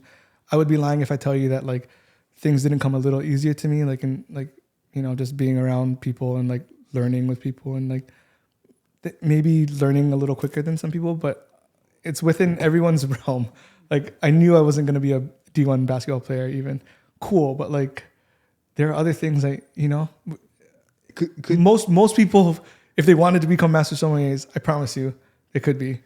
I swear. It's not like this like talent that was like bestowed upon somebody at birth. It really is just the work. Like you saw the blind tasting. Yeah. It's just constant work and calibration. But well, yeah. How about, you know, some people are watching this thinking, man, Somms or Master Somm, they don't even know the levels. Like they're just thinking, man, they just get paid to get drunk. Yeah, yes. You should do that. Yeah. Yes. I'm better than you. No, I'm just joking. I get to drink for a living. No, that's certainly part of it. But like most of my work is mundane. It really is. Like it's not necessarily based on travel or like super cool experiences. It's like looking at a spreadsheet and figuring out what to order, how much to stock, looking at wine lists and seeing like maybe who has a need for certain wines that we have in our portfolio. And then also just, you know, there are limitations, right? I can't eat and drink like an asshole forever. I feel like I know that. And I'm a father now, and like I want to be a really good father, and that means being available for my daughter. So there was a point in time where I actually, like, I think I was 3 months without a drop of alcohol. Mm-hmm. And it was really great. It was fantastic. It was mostly forced upon me because I want to be healthy, and drinking was not conducive to like having a massive gout thing and then undergoing surgery and then the recovery time for that. Like I want to be available and present as a father. So it just meant that I shouldn't drink because I needed to heal.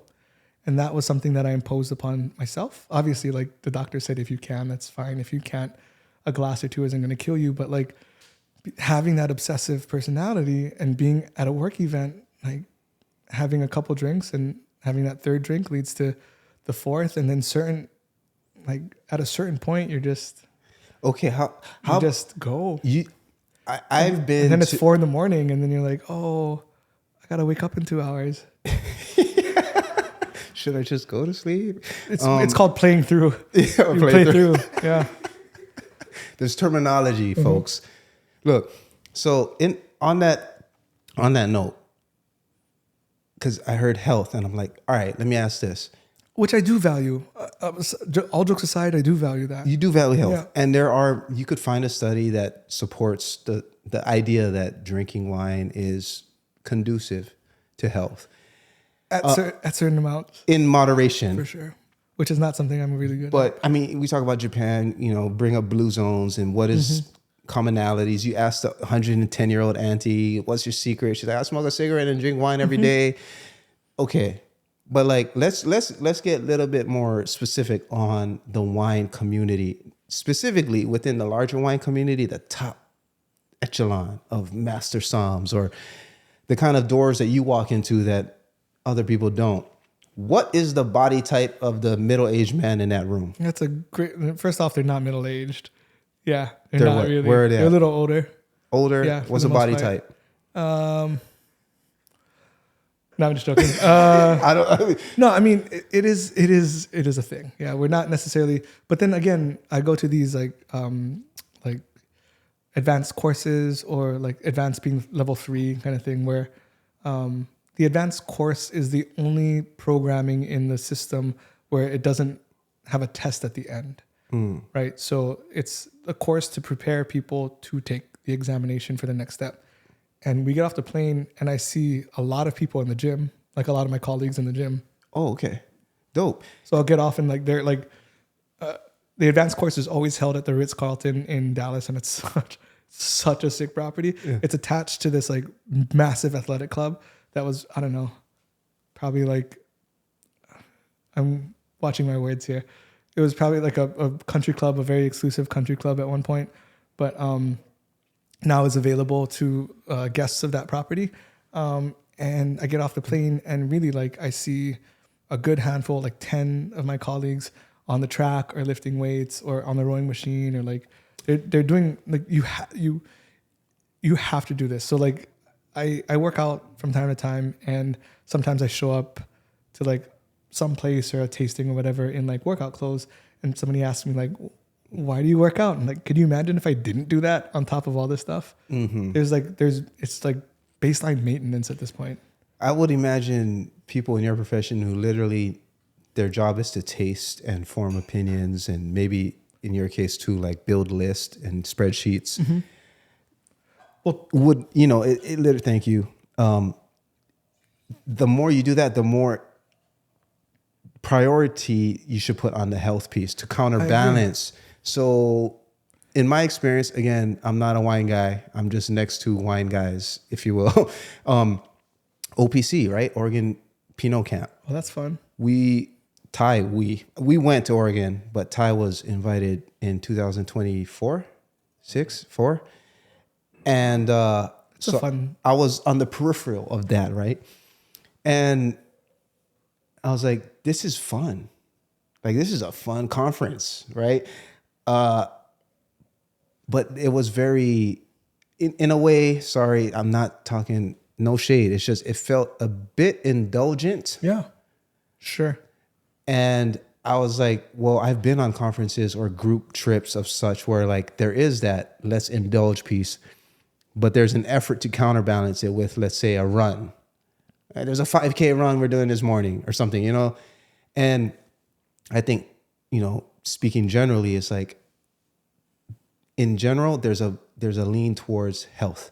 There's a lean towards knowing where your food is from. There's this in the general populace, right? People are more active in their own health journey. And I love that. And I'm like, yo, that's a great thing. I think anyone's like, fuck that. Like, everyone likes it. And so for you, someone who has to travel, the time differences, your sleep schedule's already fucked up. It's bad. You're not editing. That's what I do. Your eating schedule, your sitting down schedule. Sometimes you're required to for hours a day. Like, to me, that just makes the balance, the requirement for the other piece even more. Like, you need to run, you need to work out. And so that's why I asked the question, like, what's the body type of people in this room, in this lifestyle, and how many of them prioritize that piece into their life? Because I imagine it's not easy. It's not. You know what I mean? And I don't have all the answers. Obviously, like I don't have it all figured out, and like everybody's on their own journey. But yeah, it's not. It's really difficult. How about sobriety in general? Non-existent. Yeah. I mean, Chuck doesn't drink. Yeah, you're talking about the legend, like one of the very best sommeliers living and breathing on the planet right now, regardless of certification, and he doesn't drink. So Why? I don't know. Part 2, have me and him on, and I can drink and I can convince him to drink. I'm just joking. Would you think he's like, man, I had enough of this. Like, maybe he saw something that we can't. Perhaps. And then like he sees, to your point, like, and I don't like to compare, but to your point, seeing really good friends, especially at that age, like pass away because of maybe their decisions.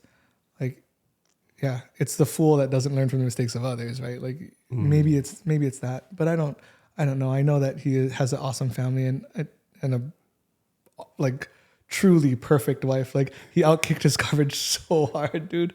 So like maybe he wants to be around for more life like that, because yeah, he has an awesome life. So maybe he wants to extend it, but I don't know. I think and we do have that talks, which I'm sure he wouldn't be ashamed to like of me sharing, but he has, you know, he's like a father figure to me. He has spoken to me about toning it down a little bit, and especially drinking and driving. Like I don't do that anymore. But yeah, I think everybody's on their own journey, and I'm assuming that people will get there. Like, they'll get to a certain point where they do have to prioritize health. I'm just hoping that, especially people in my profession at that level, will get there sooner than later, and not like me. Lucky for me, it's at my age right now that like I have to focus on it. So it gave me like an excuse to focus on my health. In general, Taizé spoke about it earlier. Our Uncle Martin just passed yesterday. I'm really sorry to hear that.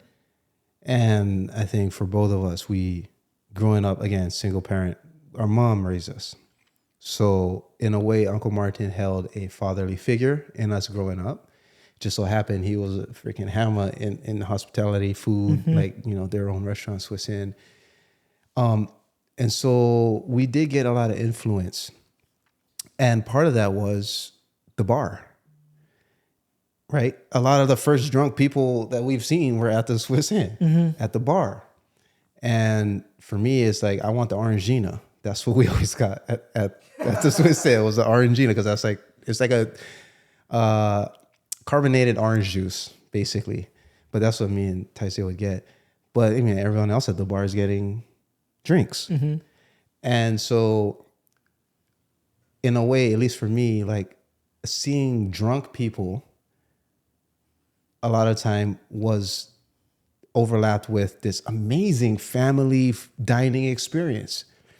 And it's easy for a kid to look at drinks like this, grape juice, adult grape juice, whatever their parents call it in the house, right? Or Mommy beer. Mommy, all parents have their own way of saying it, right? The euphemisms. But like for that kid, right? Imagine what they think that is. Yeah. And especially in this country, in America, the way we explain it, the way they might see it, because they see it on advertisements. If they're watching the Super Bowls and next week, like they see these brands and the environment that we live in. Yeah. And they ain't stupid. And then they hear how mom and dad describe it. And when mom and dad invite so-and-so over, and then there's this child point of view on alcohol, right? That to me, like, we don't have like a 7-year-old in the seat and podcast with a 7-year-old, but like in a way, like as fathers, we got to think about that. For sure. And we got to think about how we are influencing that. For sure. That point of view of that 7-year-old, right? I mean, especially the way I fetishize it, you know, because I really do like have such a high level of respect for, like, I think of myself as a steward to these farmers, because these are like farmers really that we're representing. So I think about that quite often, but I also know that like, had I, you know, had more of an exposure to alcohol at like this level, I might, you know, I don't know, I might drink it less. Like, it's like, it's like, I don't want my girl to go to college for her first time and like that's her first time experiencing alcohol, and then you know, I want it to be like a little bit demystified, but also like devilified sort of in the house. And like we're gonna treat it as, sure, like every once in a while dad goes off the rails, and I hope that she never sees that. Yeah, I just seriously like, and I will very much make it so that she doesn't see that. Like I'm like really, really conscious about that stuff. But you know, I want it to be treated as like an agricultural product. Like I want it to be treated as a part of dinner, and she needs to see dad cooking.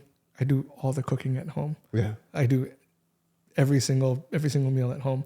I want her to see that dad cooks and he has one glass of wine, and then he has one glass of wine at dinner, and then he closes the bottle and he puts it in the fridge. Like I want her to see that that's normal behavior as well. So I don't know, and shoot, it's my first time, you know, and like, I know that you're you have much more experience than I do, but I don't know what the outcome is going to be, but that's the way I want to think about it, where I want to treat it as like part of everyday life. And like, you know, I don't want to vilify anything like food, like, oh, this person eats ice cream, so therefore like that ice cream is bad, pizza's bad, they're fat. Like, I don't want to do that, you know?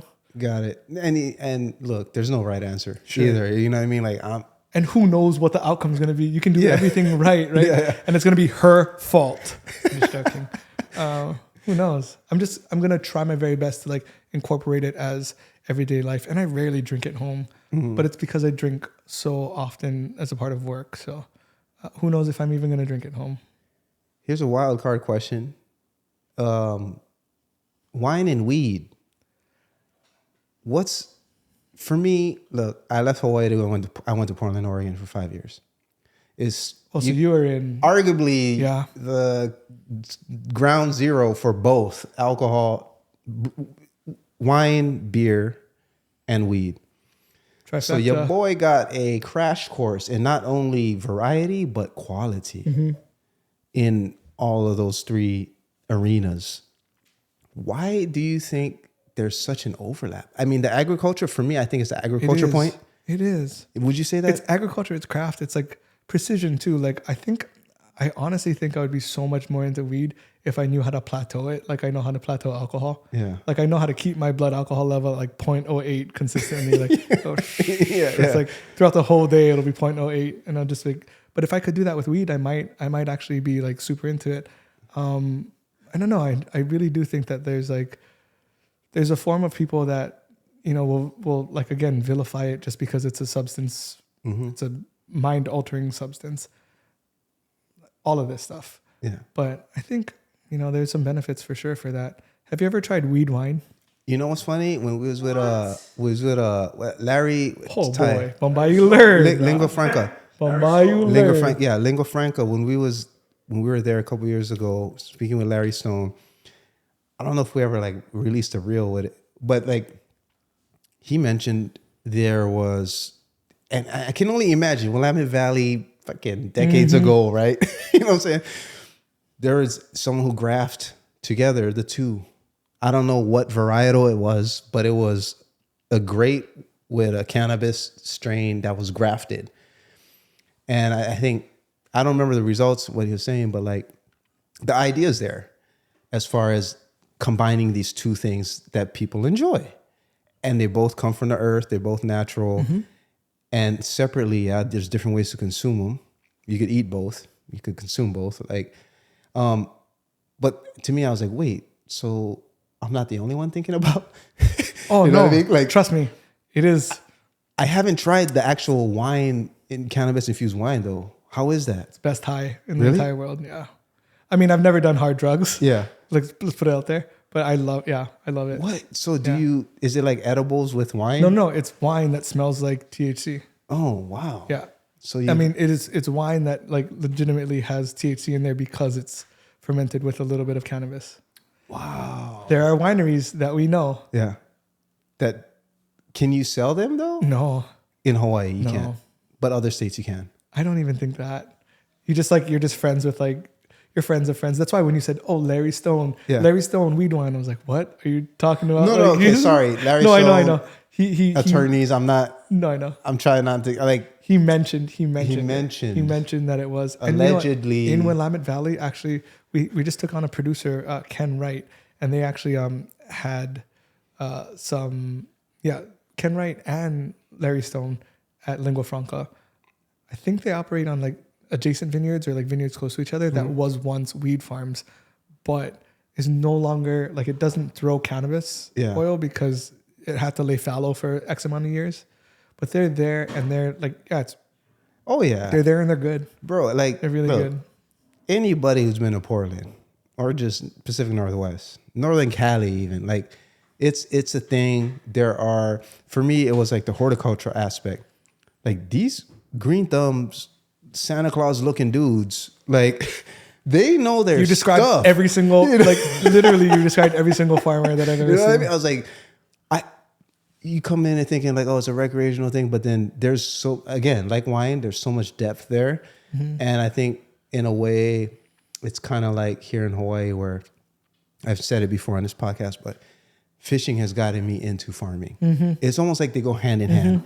And farming, you get into cooking because if you grew it or processed it, why not take it a step further? It's adjacent. It's right there. And so for me, in a way, like the weed and wine thing was so adjacent. There's benefits in both sides, and there's also a lot of warnings and things that we kind of tried to broach earlier. Absolutely. But as from your point of view, as a literal master, how do you see that relationship of these two very popular items evolving here in Hawaii? I don't know. I'm sure the lawmakers have more to say than I do, unfortunately. Yeah. And it is what it is. Like I'm not for one thing over the other. I wish collectively we had more of an open mind. I went to Montana and it's illegal there. And illegal or legal? Illegal. Okay. So the first stop that we went was like a grocery store to pick up some things that we had to have for the hotel or whatever. And then we were looking for caffeine because we're tired. We came off a flight. the coffee shop was also a coffee and weed shop. And the guy's like, Amsterdam. we ordered coffee, and the guy's like, dude, I love coffee. I'm a barista, but like you're like one of the first people that order coffee in this bar. The weed menu was like, I swear, like it was like a wine list at like a 3-star Michelin restaurant. You're like, and all the like dosage and all the like, you know, the hybrids and indica and sativa, like whatever it does for you. And I thought to myself, like, if I made this another one of my vices, like I could get really into it because I could plateau it. I could make sure, like, just like how the cellar is important for wine for me, like choosing the right bottle for the right moment. Yeah. I could tailor make, if I knew a little bit about weed, I could tailor make exactly what I needed for that particular time. You know, for me, coming from let's say, I think they call it the legacy market, coming from the legacy market where things were not regulated. Basically, things aren't regulated. So the consumer doesn't know to any degree of certainty where the product is coming from or what practices were used in creating the product and supply and all of that. Whereas when it became legal in these states, I was in Oregon when it became legal, and Denver Colorado led the charge, and then like Oregon and stuff followed. Today it's a lot more, but like with regulation comes this clarity. Sure. Right? Where you have numbers, objective numbers on the menu, this percent that, this percent that. It's right? Like tannin acid alcohol. And now you can tailor make things. The way you have regulation on alcohol, that was very well timed and not planned. The way you have regulation on alcohol to have a percentage on every single bottle. By right? law. By law. Similarly, you can experience that with something else and give you that clarity. So with regulation does come clarity. I know a lot more. I'm oversimplifying things, but with that clarity, it allows people who obsess, like yourself, to then really cater or really create these kind of experiences. And I think there's a lot of value in that. That is, in a way, right now it needs a little more demystifying. It needs a little more acceptance, devilifying more than anything. I think we're speaking to older people when we say that. Bro, and they want to, like, the older generation wants to act like they didn't smoke weed. Come on, bro. Come on. The biggest consumers of gummies are boomers. Like 68-ish and over. Y'all eat the most gummies, all right? Like, let's not play around. Like, and I love the thing about gummies is, 10 milligrams. Yeah. Or it gives you objective numbers to work with. So you're not guessing. Yeah. Oh, whose cupcake is this? Whose brownie is this? Whose cookie is this? You have no idea. How old is it?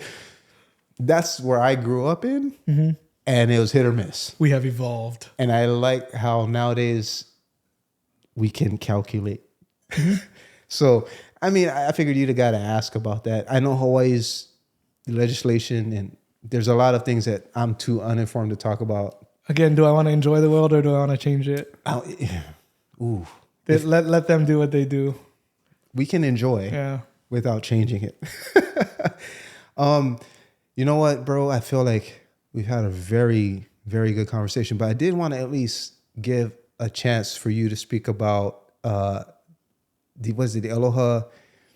Oh, Aloha Wine Foundation. The Aloha Wine Foundation. Yeah. Yeah. Can you please? Well, I talk a lot about mentorship and like giving back to the community and like paying respect to wine because it gave me so much already. But yeah, the Aloha Wine Foundation is partly of that. Like, I'm the vice chair of the board, and it is our mission is to educate, unite, and inspire the sommelier community in Hawaii. Mm-hmm. And it really is like just one of the coolest things I've ever been a part of. The whole board, and it's people that you know, like people that you've eaten at their restaurants. Patrick is the chair. He's the founder. He's the man behind the vision. He's the driving force. He's awesome, amongst many other things. Patrick Ugobo is awesome, and he's the guy for Aloha Wine Foundation. But over the past 3 years, we've donated $30,000 for scholarships for just people in Hawaii. And all of the board members, like, we are 100% volunteer basis. So every single dime that we make goes to scholarships. Now, we did take a trip to Japan recently. Patrick, like, not a lot of the money was taken out of Aloha Wine Foundation. A lot of that was given from our board and from other things. But we went to wine country there. We staged at multiple hotels and restaurants. We got to meet the community. We did a blind tasting for the Japan Sommelier Association. When you looked at the people in the room, and bro, it was like, there were 18 people in the room, and there are 9,000 members of the Japanese Sommelier Association. So we asked how the people were chosen to be in the room. Was it first come, first serve, whatever? They had to take, they were given that spot in the room based on who they were in the community. I looked around and I was like, that guy runs a 3-star Michelin. That person is an advanced Somm. Those two are sitting for masters. That person runs the Conrad. It was legitimately the very best sommeliers in the entire country. And Hawaii got to be front and center in giving them blind tasting pointers, going through a service demo.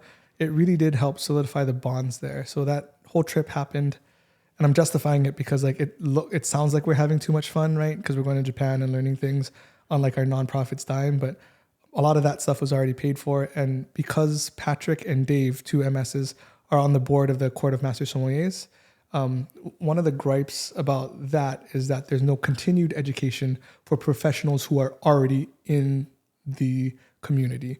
So we learned a lot. We hopefully gave a lot to Japan, and we solidified bonds that are, hopefully, not to sound transactional, but hopefully that pays dividends for the people that we're trying to impact most, which is the Hawaii sommelier or beverage professional.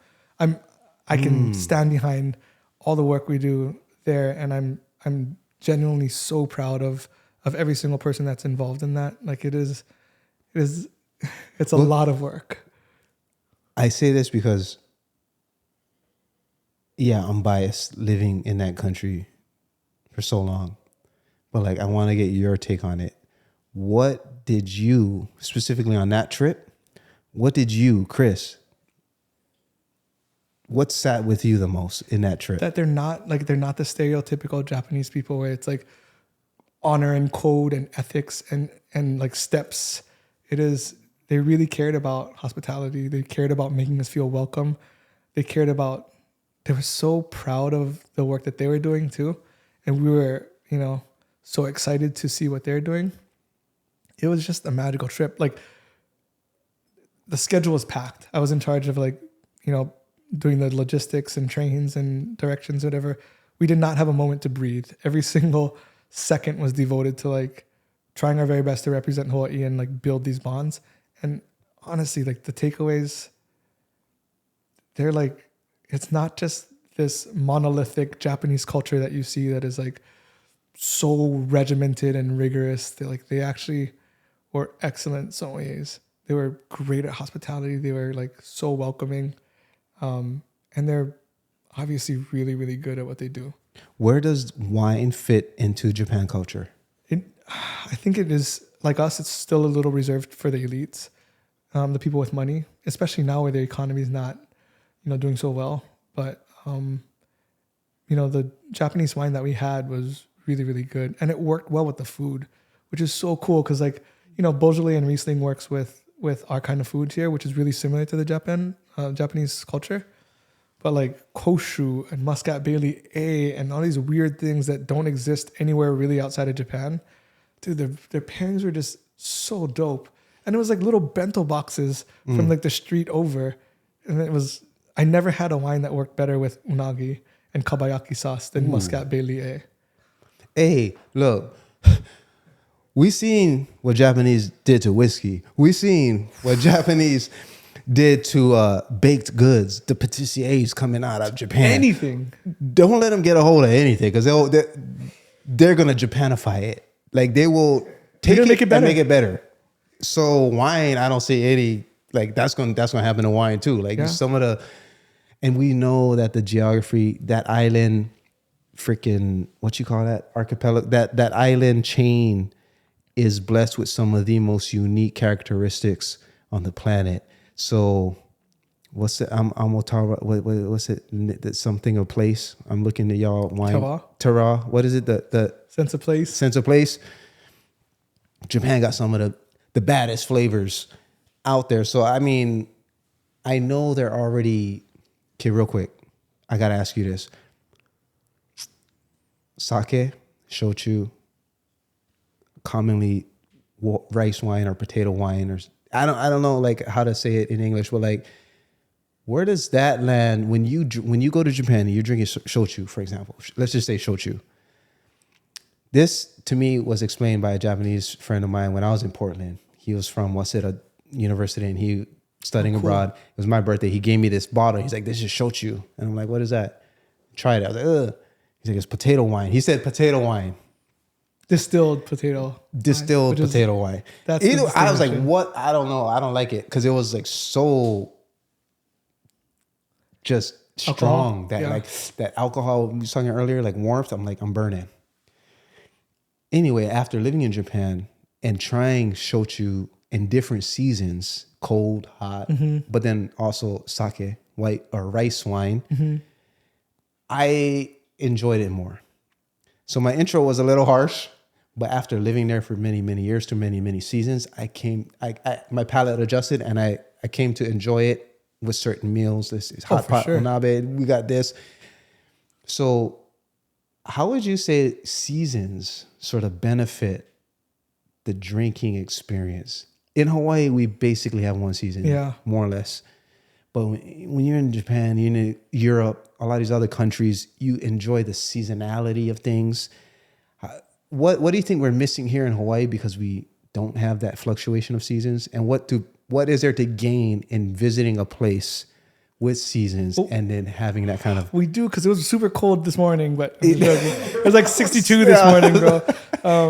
But like, it's the first thing is that like specifically with sake, the seasons pertain to freshness, and you want to have sake fresh, right? So there's this category called namazake, like unpasteurized, which is like, like January and early spring, which I like drinking fresh there. And it's zippy and it has like a little bit of bubbles, but also like seasonally, like with the cuisine that's served there as well, like kaiseki style, that makes a difference. But the first thing is freshness. So what we're missing is freshness, right? Namazake it really is so cool. When you think about food and wine pairing for sake, I try not to use it so much because like you're drinking a wine that is high in alcohol and low in acid. If you were to describe any other wine like that to me, case in point, like Viognier or Gewürztraminer, like that's not something that really, really works with food. So like sake, you need to be blessing and a curse. You need to be really specific with it. And stuff like namazake that is offered seasonally really helps break down that because it has like freshness, high acid, and in some cases like a little bit of spritz. So seasonality on so many levels, but like number one thing is freshness. Got it. You know what?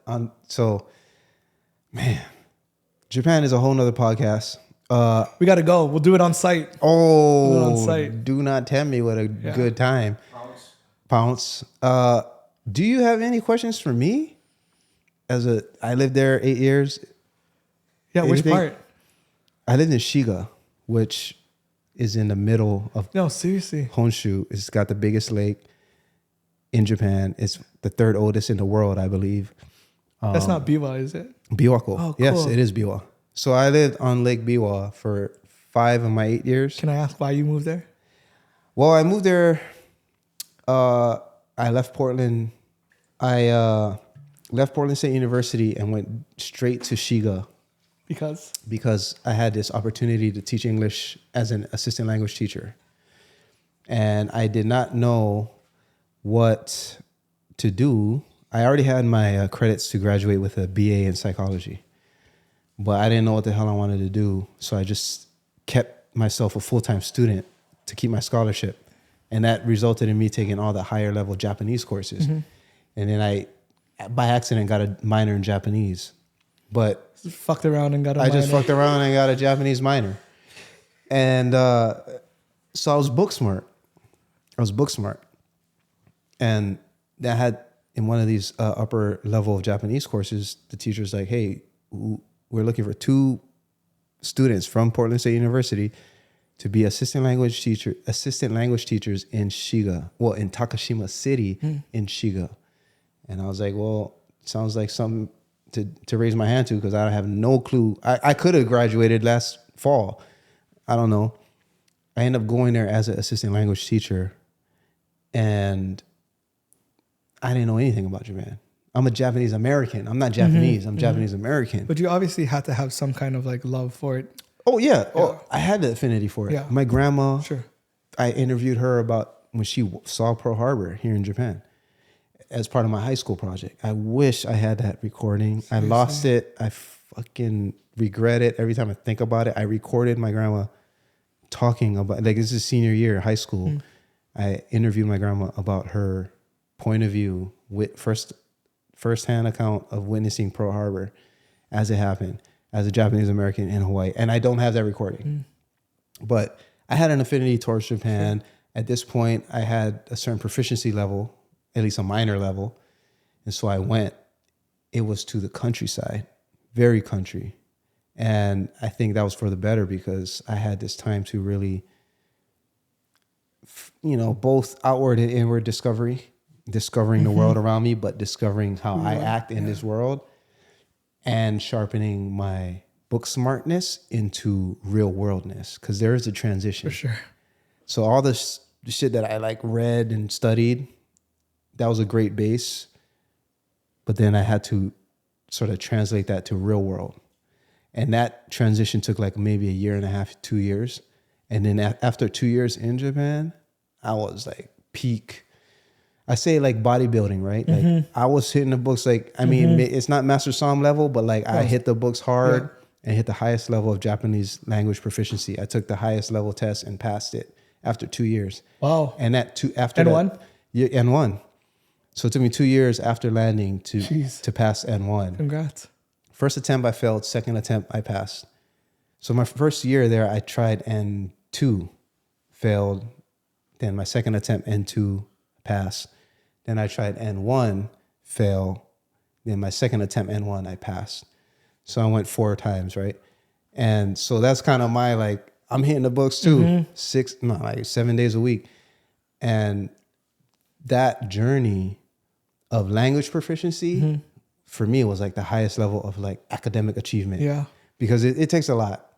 But I already had a good base. So when I kind of hit the ground, like I hear everything, it's kansai ben. Yeah. But I already know how to conjugate verbs. So I just have to hear the kansai version of it. And I'm like, oh, I got it now. Oh, that's past tense. That's okay, I got it. So it's like there's a transition period. Once I got that, after like a year-ish, then my book smart really started translating into just real everyday life. And then from there, then I started flourishing. Did people treat you different when they knew that you knew how to speak versus when they didn't think you knew how to bro. speak? Did you see me? Man, they don't think I just blend in with every other foreigner. Right? Kokujin? Yeah. At that time, I was Obama and Bolt. Because Usain Bolt was everywhere. Like, he was winning all the gold medals in the Beijing Olympics. Like, I was Usain Bolt. Yeah. And I was like, I was like, fine, let's race. I'll smoke you. You know what I mean? Like, let's go. So I was at the Undokai. I was there just racing all the teachers, kids. Like, it was fun. I leaned into it. I like playing soccer. We play soccer at recess. So it was like I grew up in the country of Japan. What a privilege. And it was so amazing flavors-wise. Learning the cycles of the daikon, right? Radish. Freaking Super Mario, that shit you pull up. Well, there's the purple one and the white one. But like, anyway, learning, observing. I think in Hawaii, we call it kilo, I believe. Kilo is observation, right? You observe the moon, the tides, the ocean, the insects, the plants, all of that. There's the same thing in Japan. They don't call it that, but it's like you observe what's happening and then you move accordingly. So if you're a rice farmer, I made friends with rice farmers and got to plant rice with him in his paddies by hand, by machine, both of them, right? And then we harvested that. And there's different rice. There's mochi rice and there's eating rice, you know what I mean? So I just got to dive in a very like medium level. Like, this is not Tokyo, high tech, crazy millions of people on top of each other. This is not that. But this isn't too country where it's like nothing's happening. I can't wait to leave. It was in a level. I mean, you stayed there 8 years, so. And it felt like one. Yeah. Yeah. So I don't know, as a Japanese American person growing up in Hawaii, right? I'm sure you have that affinity towards motherland too. For sure. And your mom is Japanese, and you're taking your mom there for the first time. Like when my mom first came to Japan to visit me there, That's been so dope. that was a trip because like I speak more Japanese Was than that her. her first time? You know what I'm saying? That was her first time there? No, well, yeah, I think it was. It was. If not, I think maybe she might have visited in childhood. I don't think so, but like one of the first meaningful times one of the first to see her son. Yeah. Yeah. So That must be a proud moment for her too. bro, same thing for your mom. Yeah. Guarantee she gets to go to the motherland. Well, I don't know. She'll be very overwhelmed, but Either yeah. way, it's gonna be dope for both of you guys. yeah. And the food is just a backdrop. But really what Yeah, you leave sure. with, okay, you're gonna be 10 pounds heavier. We know that. 15. 15. But what you leave with is like this connection that draws you back. And especially for us people, Japanese Americans in Hawaii, we all think about the motherland and we want to go this homecoming kind of feel. And I think having that actual opportunity to go there and spend time there outside of this, from Hawaii, we know what tourism looks like. We know what tourist traps look like. Yeah. And there are a fair share of tourist traps in every city in Japan. Oh, yeah. But when you can kind of see like, oh, this is a tourist trap, but let me go over here. Yeah. That's a very important skill that isn't necessarily, people don't think about as often. But being from Hawaii, we understand what tourist traps are. We can sniff out the bullshit pretty Yeah, easily. we sniff it out. And in Japan, there's a fair share of that. Contrary to popular belief, you can have bad meals in Japan. You can. There are bad meals that exist. I know. I just got back from there. So like talk about 10 pounds heavier. Yeah. Just like do the filter or whatever on me right now. But I literally just got back from there.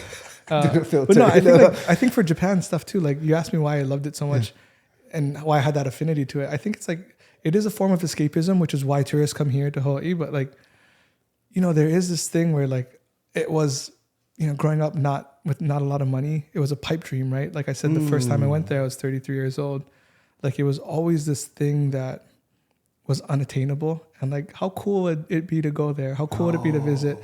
And now that I'm doing it, it's like, there's like healing of the inner child, but there's like affirmation. It's like part of this thing where I feel like even beyond getting the second pin for the MS exam, like I feel like I've made it. I'm working in Japan right now. Like there's this affirming quality where it's like, wow, look at all your hard work. This is where it led to you being at. And the fact that I get to now bring my family over and it's so cool. Like I said, a long way to go. I'm Charmander right now, but it's so cool to but be you know part what? of it. That's well deserved. That's the thing. Like it didn't come as a freebie. These opportunities that you're talking about to take your family and go to Japan and stuff were earned. Yeah. Sweat, blood, and tears. Yeah. That comes from someone who has an obsessive nature who then expresses it in a channel or multiple channels, however it comes out. But like you've expressed it, you've got the results. You are part of a larger movement, Aloha Wine Foundation, which previous guests have spoke about, and you continue to be a steward of. And hopefully, let's kind of end on this note of like, let's speak to not our individual selves, Taisei, Kenji, Chris. Let's speak to where we stand and who we represent. Hawaii, Japan, wine, the world. Hospitality. Hospitality. Omotenashi. Aloha. What would you kind of sort of wrap us up with as far as a statement of who we are today? No, we talked about a lot. In fact, I might even miss my flight. But no. We did it is. Yeah, I just think we talked about a lot of different things, but really it's gratitude. I think that's the overarching motif here, because in order to be like a really great server or hospitality person or student even of the language or a culture that we are a part of but not really intimately familiar with, like you have to be really gracious and you have to be like comfortable with yourself, I feel like. So like I would say that everything comes back to gratitude for me. Well, I am very grateful to have this time with you here today, Chris, my brother as well, Taisei, and I want to thank you. This is probably part 1 of 85 in the long run. Don't tempt me, man. Charizard gonna make an I'm here appearance. whenever you need me, bro. I'm here whenever you need me. Appreciate it. Thank you so Thanks, much, Chris. Thank you. That's my brother Taisei. I'm Kenji. Together, we're bringing you the future of wine. Join us as we discover vineyards, wineries, flavors, countries, and most importantly, the innovators who are redefining the wine industry. There's a story in every sip. There's a journey in every bottle. Our goal is to bridge the gap between the traditional culture and the emerging future of wine, breaking all kinds of stereotypes along the way. And if you want us to try your wine here in one of our blind tastings, or you want us to visit your vineyard, fill out the contact form in the description below. Thank you.